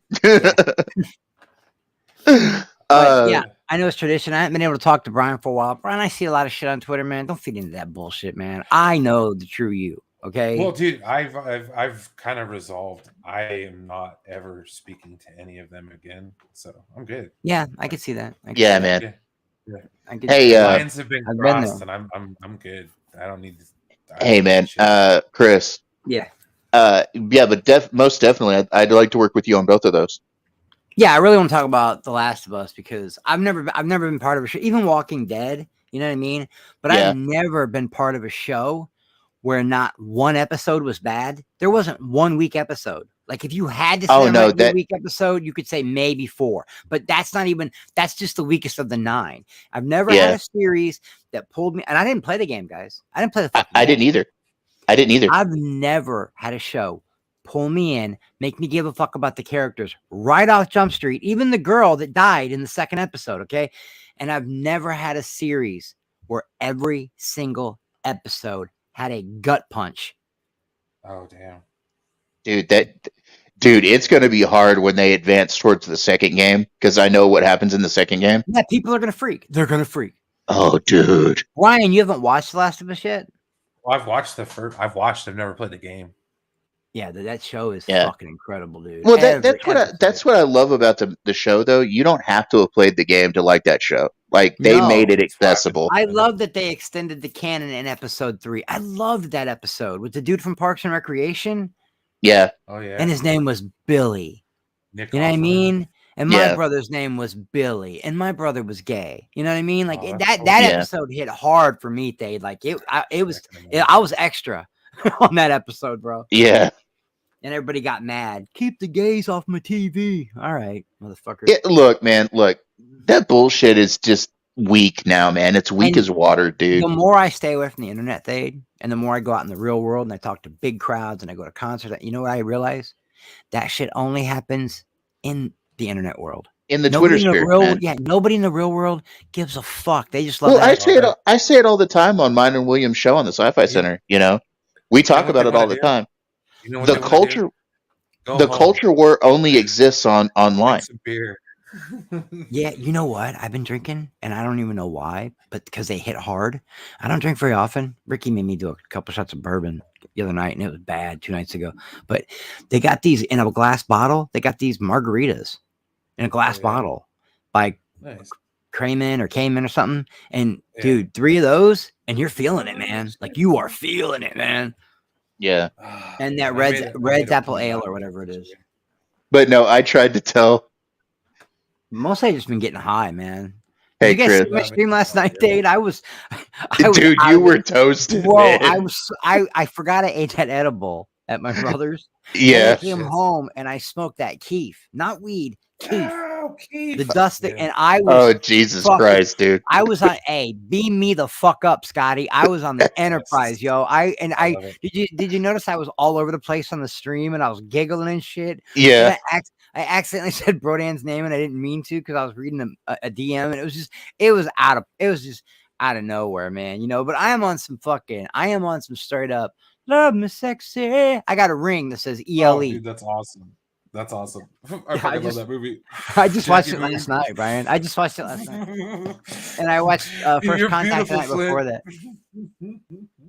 dude. You know what Part where movie you I just watched recently, guys? And I'm gonna add it to the A list for the movies that you were talking about. The Abyss. Have you ever seen the movie Always with Richard Dreyfuss? Whoa, with Richard Dreyfuss in the airplane, he's a ghost. That's Yeah. when Spielberg was doing his experimental stage. Yeah, Yeah, that That was Spielberg's, movie- Yeah. that movie is amazing.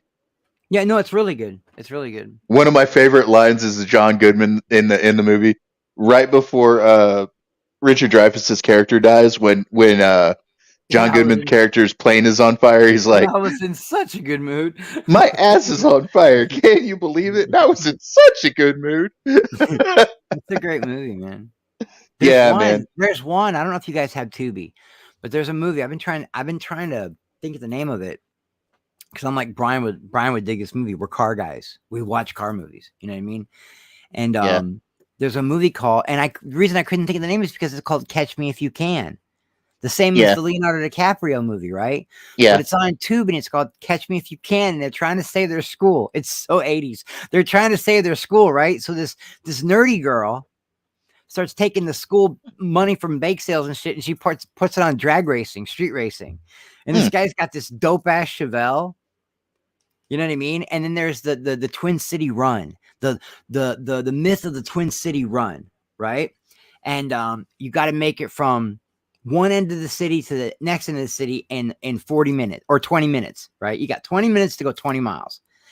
And there's the legend of the guy that did it, you know, and they like, I don't want to spoil it though, in case you guys are going to watch it, because when you find out who the legend is based on, and then the car that he had, because they torch the kid's car, they blow his car up and he doesn't have a car to do the race.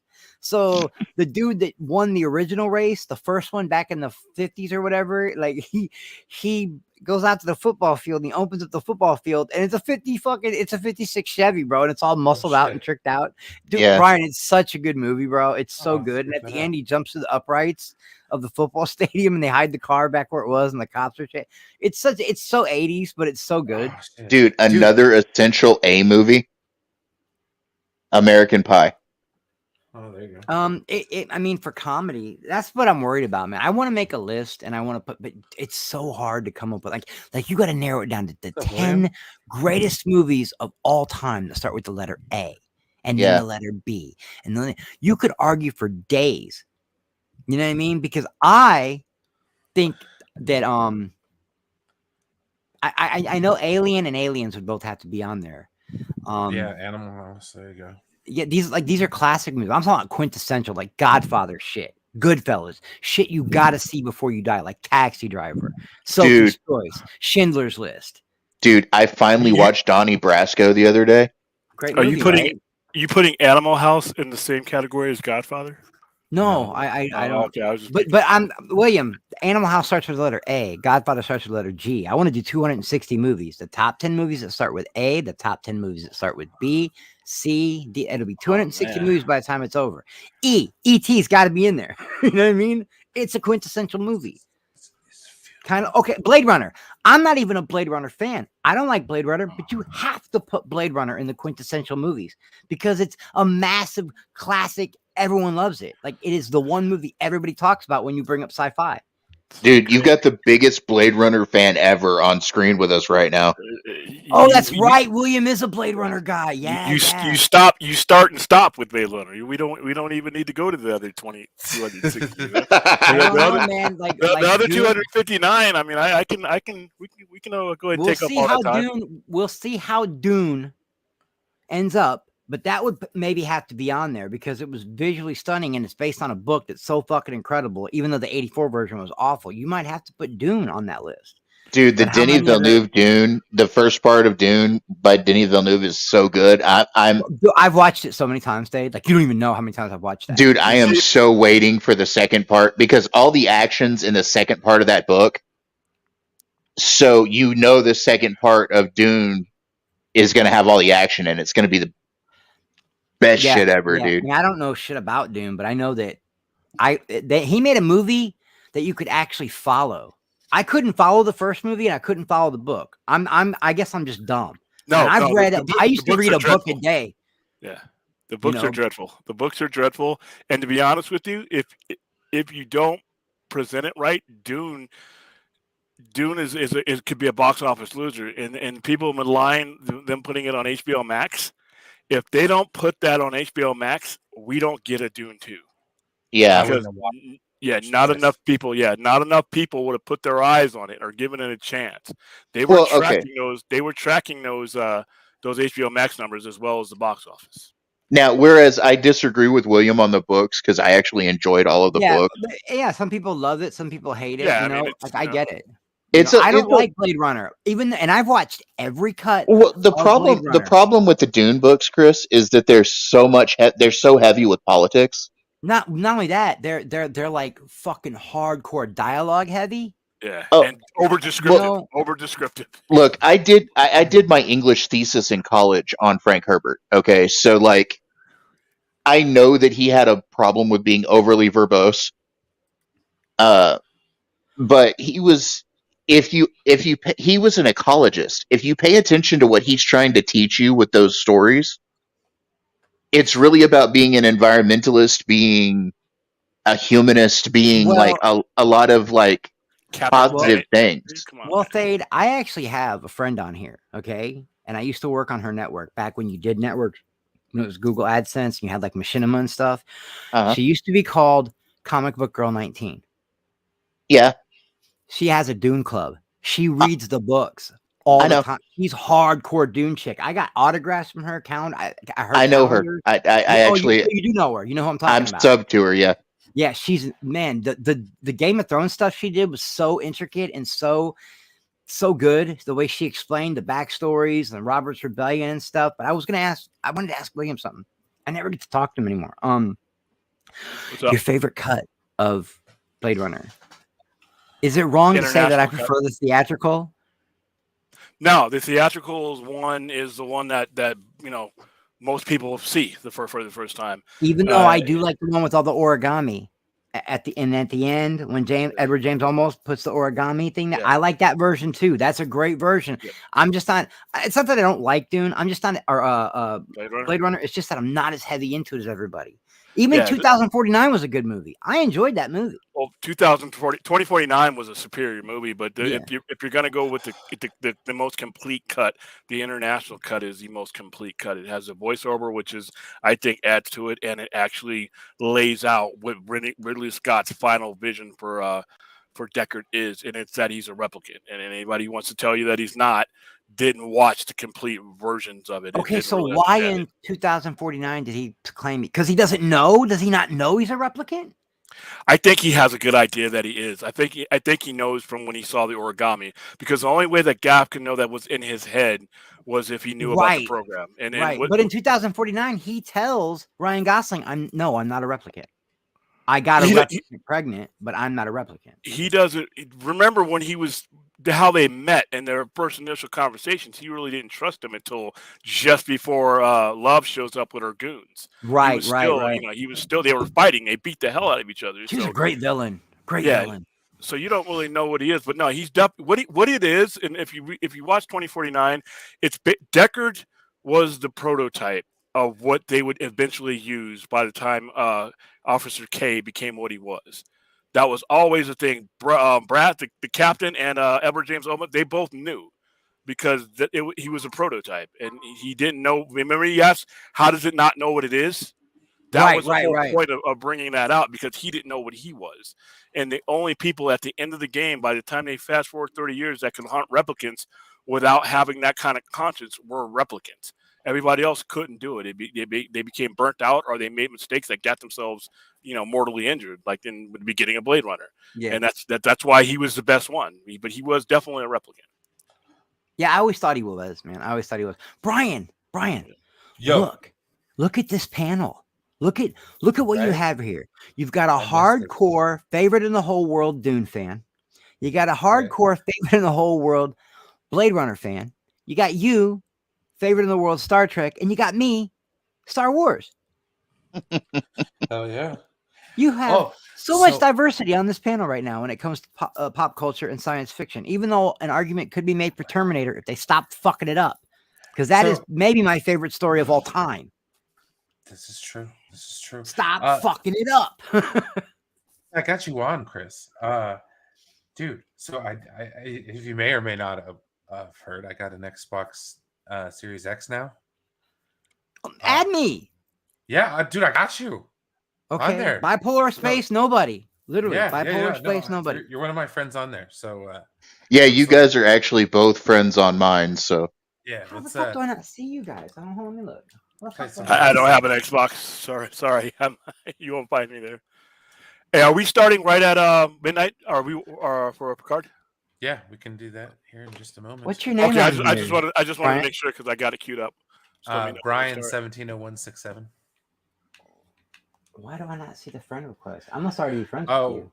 We're shaking hands right now with the Vulcans. By the way, Zephyr Cochran saying thanks. By the way, that is Spock's. Pulls out the pistol and shoots him. Oh. By the way, that is Spock's great grandfather. Let's see here. Oh, there you are. I found you, Brian. Yeah, I was gonna say you're in my community. You're right there. Yeah. Okay. You're just appearing off on like I am because you don't want to be disturbed. Degrassi knows you are wrong, son. But that's okay to be wrong. That's okay to be wrong. Not a replicant.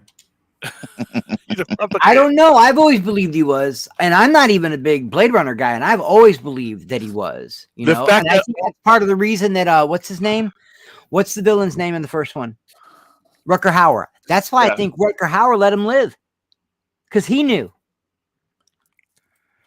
I mean, he could have known, but I think with Rutger Hauer, he's really not technically he's an antagonist, but he's not a villain, as you understand it, because of the fact that I think he had a lot of things rushing into his head that we all have a lifetime to navigate through.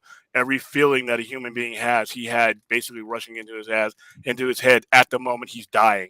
And I think that's what made him desperate. When he kills Tyrell, it's not out of evil, it's out of frustration and desperation. Everything he did was all he wanted was more time. And he remember what he said, I want more light. He started crying. Yeah.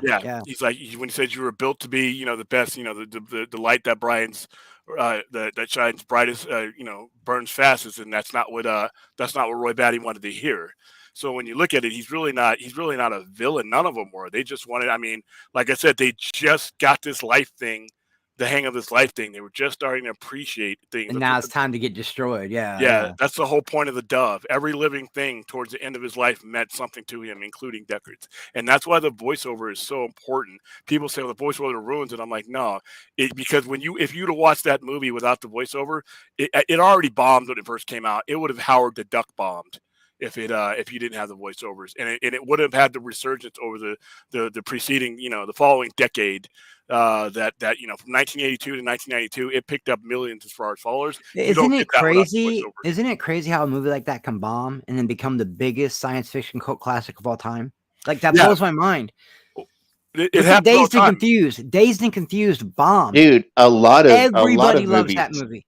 A lot of cult classics bomb, dude. Yeah. Yeah, because most of the time you have a vision that your vision is far ahead of what people's minds are at right now. If people's minds are going with the trends, but your vision is not, then it takes a lot of some time to line up. And sometimes it can take decades. I mean, you have a lot of movies that bomb now that get people fired, or blacklisted from Hollywood as far as being able to direct movies. But then they go on Netflix, they go on HBO Max, and then they do well. And that's important because, like you don't have the home video market anymore. Right, like what's the one where you pay for? What's it called? Ancillatory? Where you buy it in hotels and stuff like that? Yeah. Yeah, that's got a name too. Ancillatory. Yeah, and that's a big deal. Ancillary, ancillary income. Yeah. And like I said, you used to be able to pay if your movie bombed in the theaters. You always had that secondary market as far as the videos. Hey, guys, I'll be right back. You had the VHS. You could get the rentals and stuff like that. So, how many episodes of Picard are there so far? This will be episode number 8. Episode 8 just dropped. It's up now. Because you know how I am, Brian. I save up the Star Trek for when I'm in a funk, and I can only really watch it once in a while because of it hits with me. Totally. But I'm gonna cue myself up real quick while you guys are talking so that I know.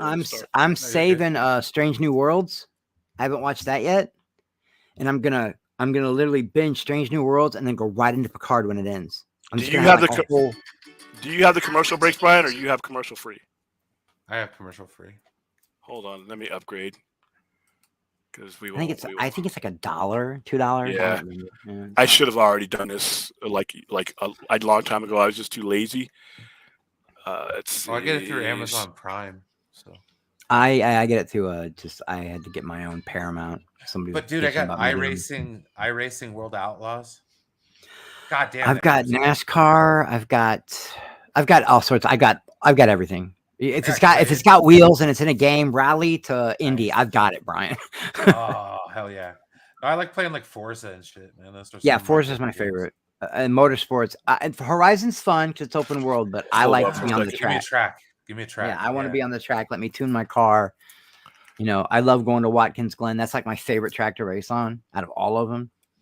All right, I'm gonna get to where we're at. Yeah. Hold on, I'm having edit. Oh man, Picard's gonna bomb after the first season, guys. They're not bringing back Star Trek. That shit's lame, man. It's too woke. What are they on season 3? Yeah, right. Pretty much. And Discovery. When does Discovery come back? Sometime. That's my favorite. That's my favorite Star Trek right now. I love Michael. It's my favorite Star Trek right now. It's why we have what we're about to watch. True. Hold on here. Let's see. I just don't like the time period it's set in anymore. At first, I was like, okay, this is cool. Oh yeah, because they jumped so far into the future. It's way too far. That's like, goddamn. They jumped centuries into the future. I love that because it reminds me of Legion of Superheroes. The way this Legion of Superheroes did the 1,000-year jump when they do their thing. Wait, that was in the books, right? That wasn't in. They didn't do animation of that, did they? Of what? No, they did animation of Legion of Superheroes. Yeah. Really? Yeah, Legion of Superheroes is set 1,000 years into the future. Superboy uses his time travel abilities to go to the future, and he ends up being the founding member of Yeah, I know so little. I know a lot about DC, but I know so little about Superman because I wasn't turned on to him. I just recently started really liking him. Like, wow, holy Okay, shit, have we queued up episode 8 yet of Picard? I'm at 001, my dude. Hold on, don't, because I'm still trying to get my commercial free and it's not doing it. Look at you. I'm not even gonna watch it with y'all, but y'all are thirsty for that new episode. I love it. I heard I'm gonna go watch. I haven't watched Mandalorian yet, but I'm hearing like it wasn't that good. Dude, that episode was fucking amazing. Yes, yeah. Tell you otherwise, bro. I thought it was fucking horrible, but hey, everybody's different.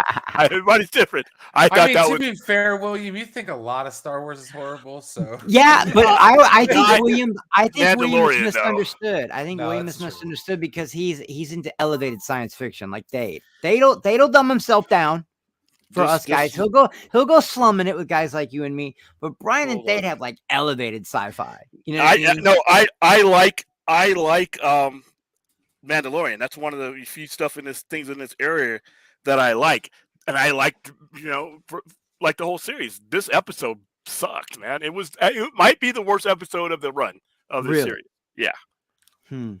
I liked it, but that's beside the point. Everybody's gonna be different. Chris said, sometimes I dumb myself down for things. Yeah, I do too, man. I do too. Like everyone has, but. Do you guys like briefly want to know how I got into science fiction so big? Why is this not working? My dad used to have a bunch of science fiction novels in our house. We had like 5 or 6 bookcases. Like the stuff that the stuff that McFly's dad would be reading. Remember when he had that book? Yeah. My dad had 5 or 6 bookcases full of books in our house while I was growing up. And my dad was really heavily into sci-fi and stuff like that. So when I would get bored, I would go and read my dad's books. And I read the first Dune novel when I was probably 9 or 10. Fuck that. At 9 or 10, bro. At 9 or 10, I could barely piss straight. You know what I mean? I didn't know what I was doing. Well, I had to have my dad explain some things to me, but like I pretty much, grasped it. But then again, I was in gifted and talented and shit at that time. So well, my pop. I've told you about my pop. Like he came home all fucked up. You know what I mean? So did my dad. He's never seen my dad has never seen Saving Private Ryan. He's never seen Apocalypse Now. He's never seen Platoon. He won't watch war movies. He will not watch them. The only time my dad, because First Blood is the only one I've ever seen him watch, and it's both the of original First Blood. Chris, both of our dads fought in Nam, and the only time my dad would ever watch war movies was when he was drunk as hell. Are you ready? Yeah, even then he won't. My dad just won't watch them. All right, I have got it queued up. I've got it queued up at 00. Okay, I'm just. You guys getting ready to watch this episode so I can bounce out so you can watch this episode? All right. All right, man. Stop in, say hi, tell y'all I love you, William. I watch your show, man. I just never see you, man. Yeah, because I'm usually streaming when I think you're on with Matt when I'm streaming. Yeah, but you're killing it, man. You are fucking killing it. Just so you know. Okay. All right.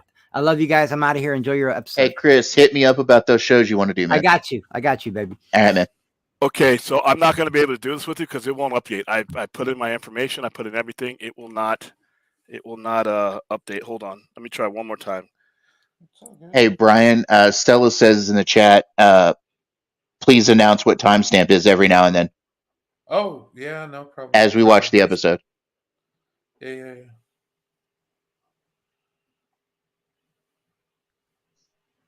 Oh.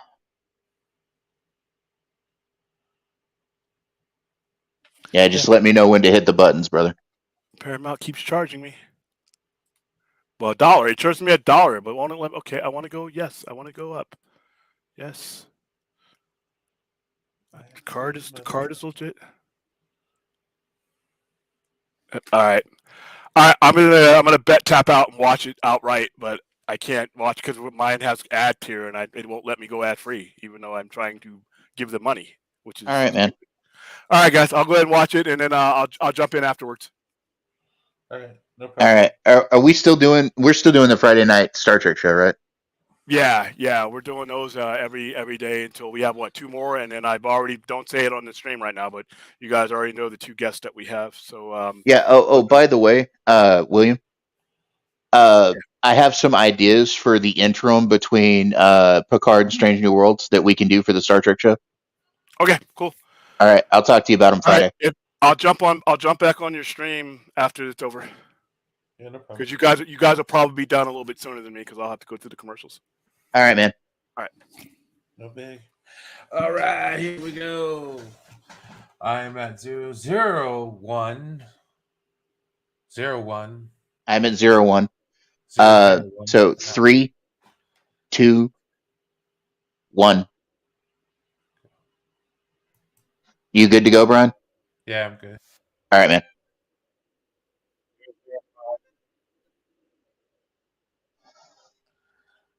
Can you hear that? No. Okay. Turn just a little bit.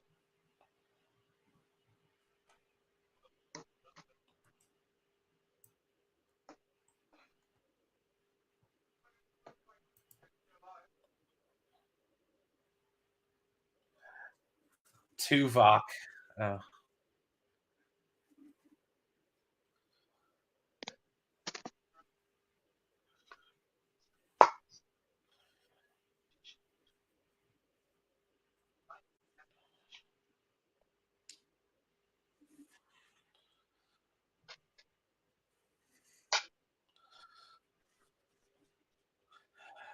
I'm hosting a show. I can't go outside and smoke a bowl right now, okay?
Have you noticed, Brian, that Shaw just can't catch a fucking break? No. Keeps getting the hell beat out of him.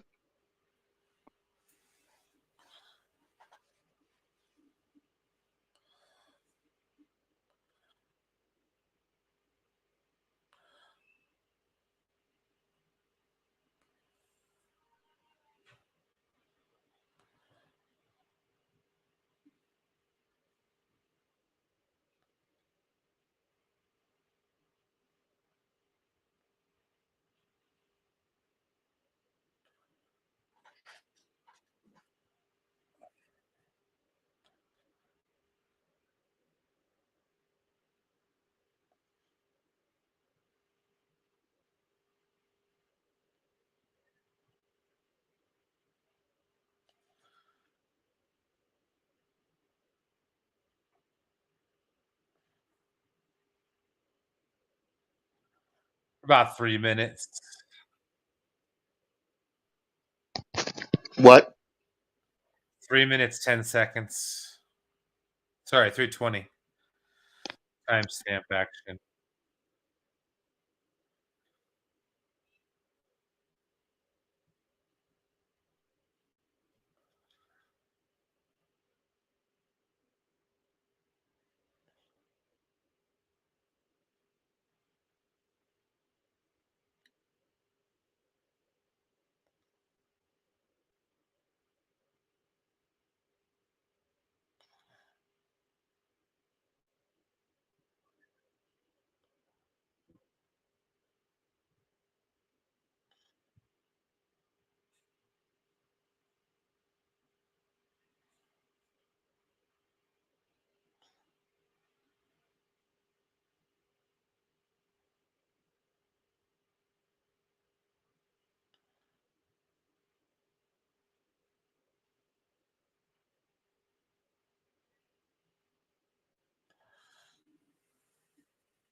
The fuck is going on?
Shit, where'd that chain come from? Planet Foghorn?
Damn right, Will.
Sorry about that. I had to grab something to eat real quick.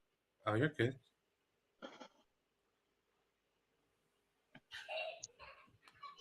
I'm just gonna wait till this is over.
You think he's like Gary Seven? Yeah, something like that.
Sorry.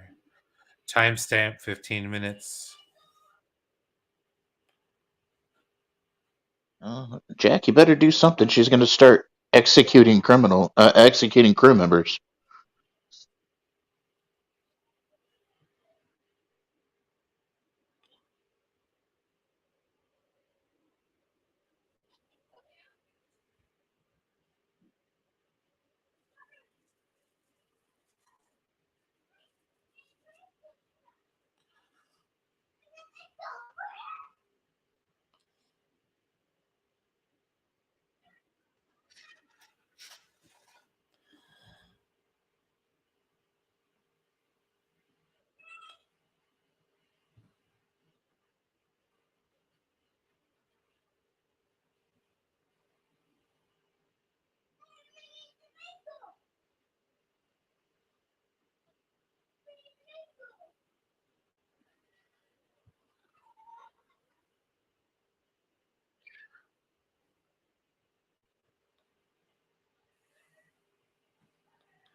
That guy's Bajoran, right?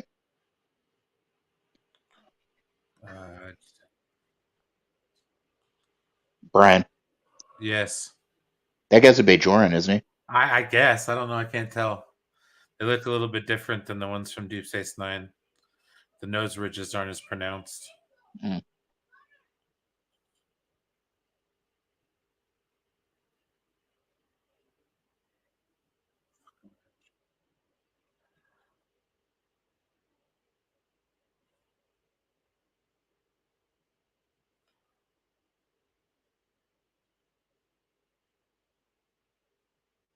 Ooh.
I've got this horrible feeling we're going to lose Will Riker before the end of the show.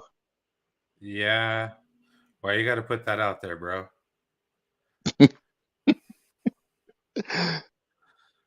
Because it would suck. Man, if he dies, I'm blaming you. Yeah, because I had some influence on the show. It is so your goddamn fault. Worf! Yeah. Yeah, woohoo!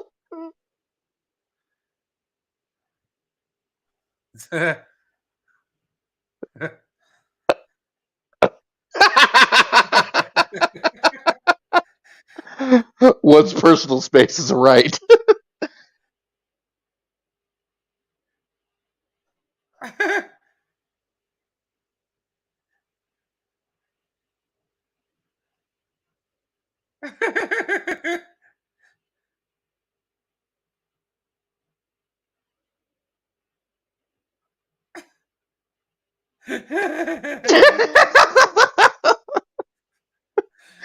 He's still Riker's still ribbing Worf.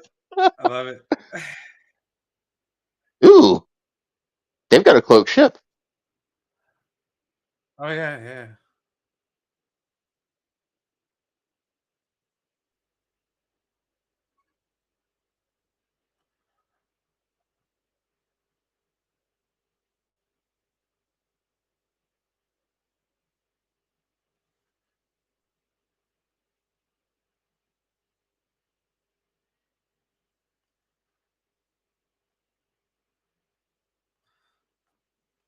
That'd be Data.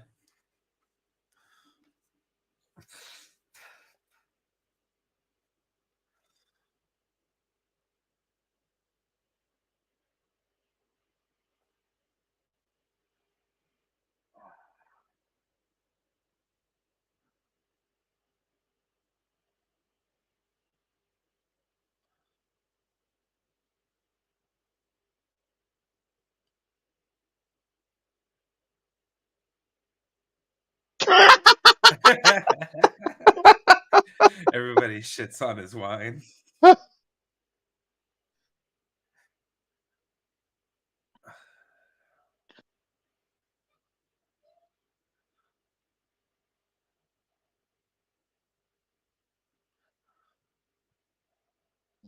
Degrassi, this show is the longest version of the Wrath of Khan I've ever seen. Yeah, right. Don't get me wrong, I love it. Greatest hits compilations don't suck.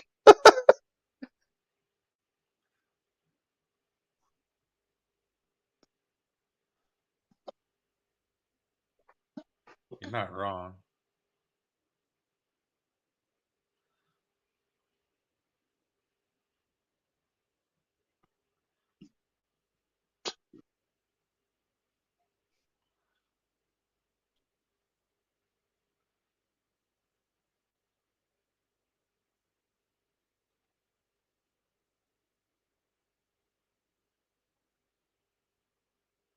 They're removing the partition, Yep.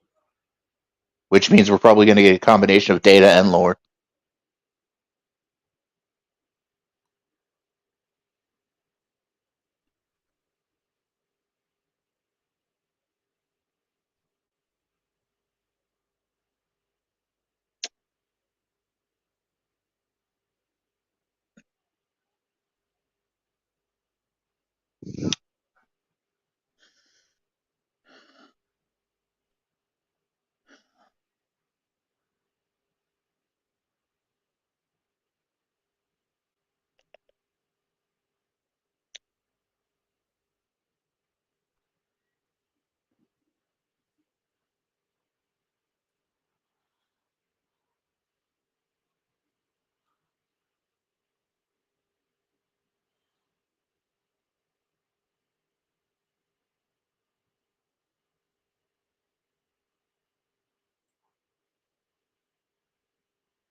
Uh-oh.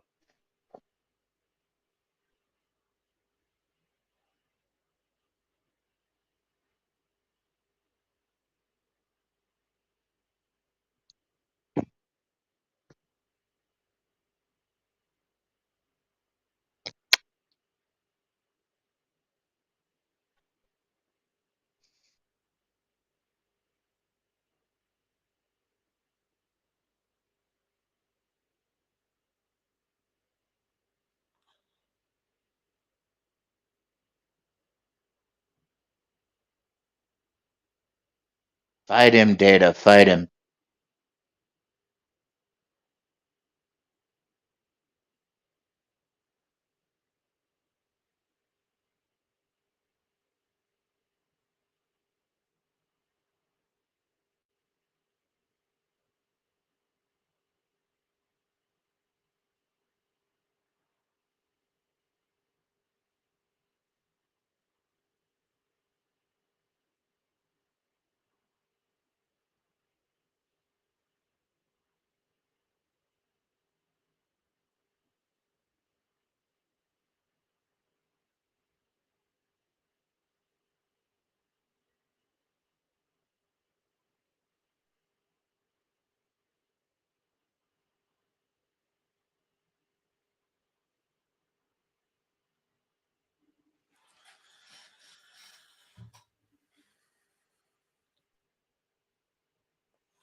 Oh, so they put that cloak on the La Sirena.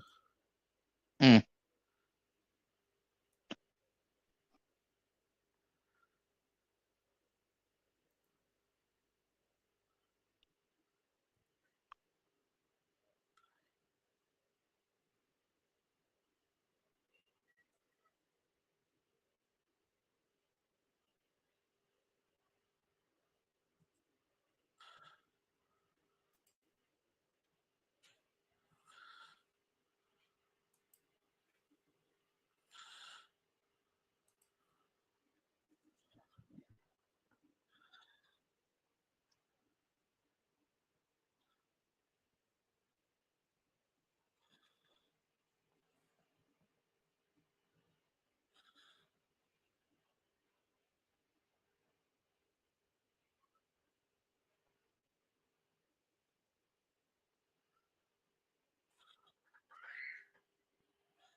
I'm starting to not like her. Yeah, Then well, again, we're not supposed to. well, I get you, but I don't like her as a villain. She's just yeah.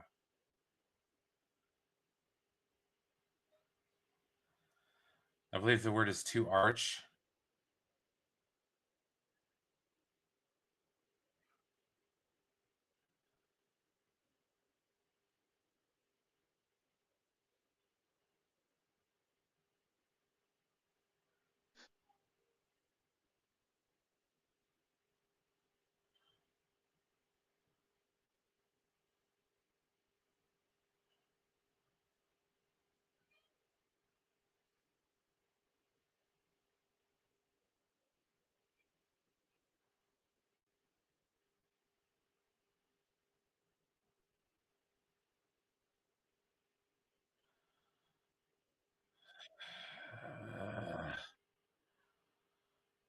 Just get to the fucking point already.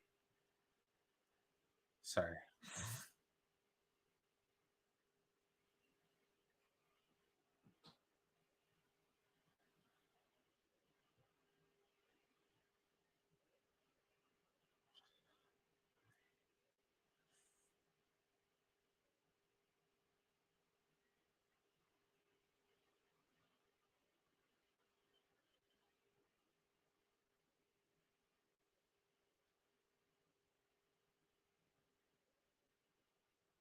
I think Jack just agreed with you.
Spot.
Ha Got him. Good.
Nice. Monologuing protoplasms.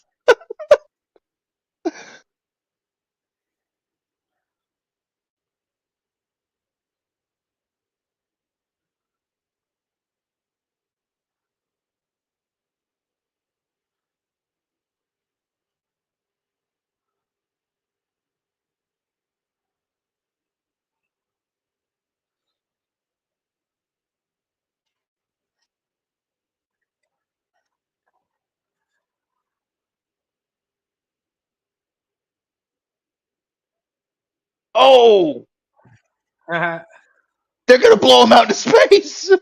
Nice.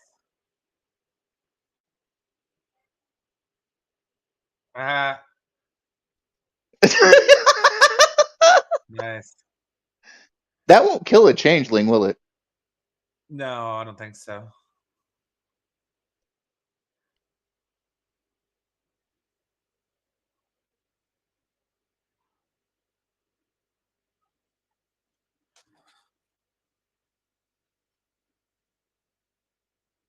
Nah, she'll just freeze solid.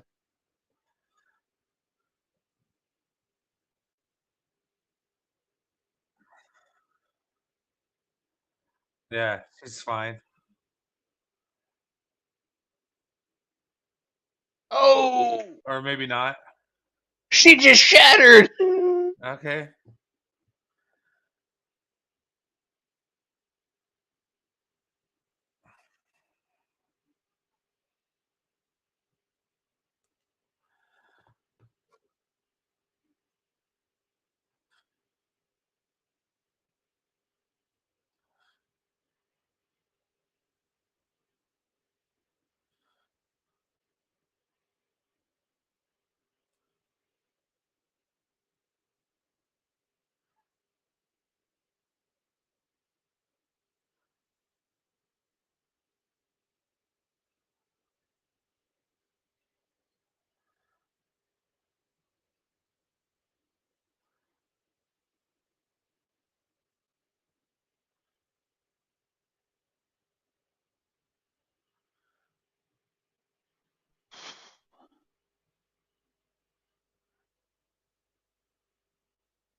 That's funny.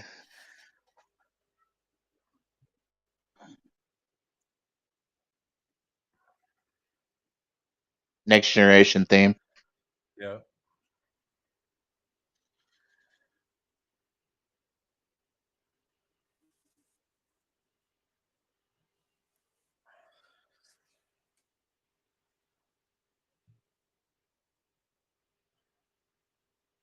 He did it again.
That's everybody back together again, isn't it? Yep. The family's back together, sitting around the table again. I'm gonna cry. Now just somebody take out a deck of cards.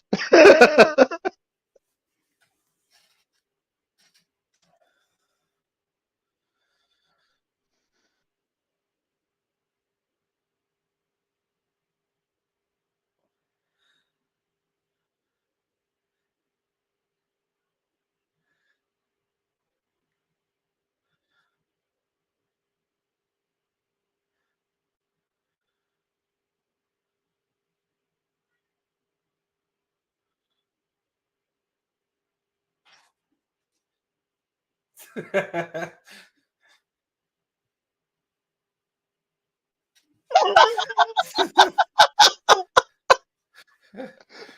Warwick, man.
With him.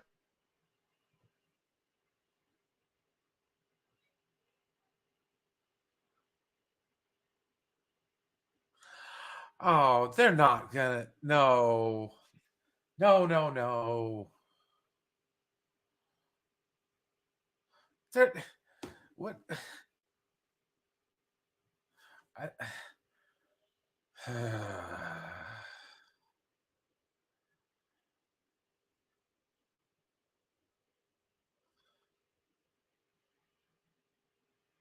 They just cloaked the Titan. Yeah, they stole the cloaking device from the Klingon bird of prey. Oh, that's right. They were still okay. They're still able to cloak. Never mind. Sorry, tired. It's all good.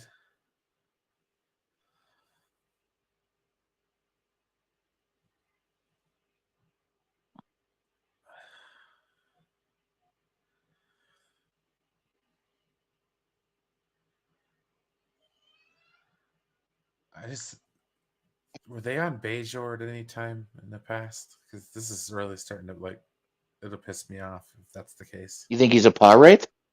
I don't want him to be.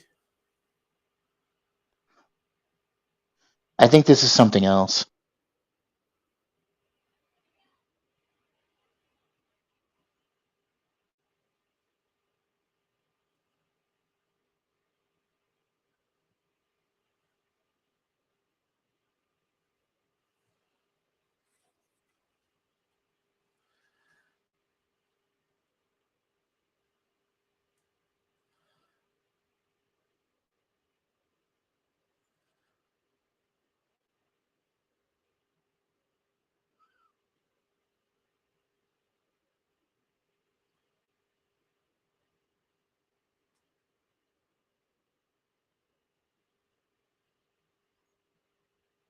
Gotta open the door, Jack. The sleeper must awaken.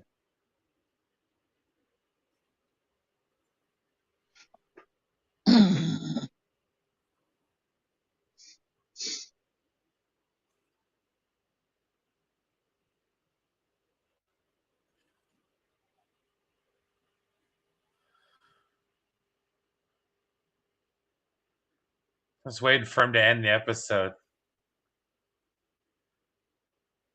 Yep. Fuck me! Told you.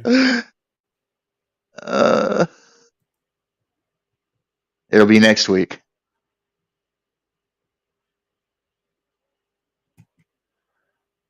Oh shit. Man. Well, the Shrike is gone. Vatic is gone. For now. Somebody's just gonna shapeshift into her. I don't know. We'll see. But anyways, I'm gonna go to bed, man. All right, man. Get some rest. Yes, sir.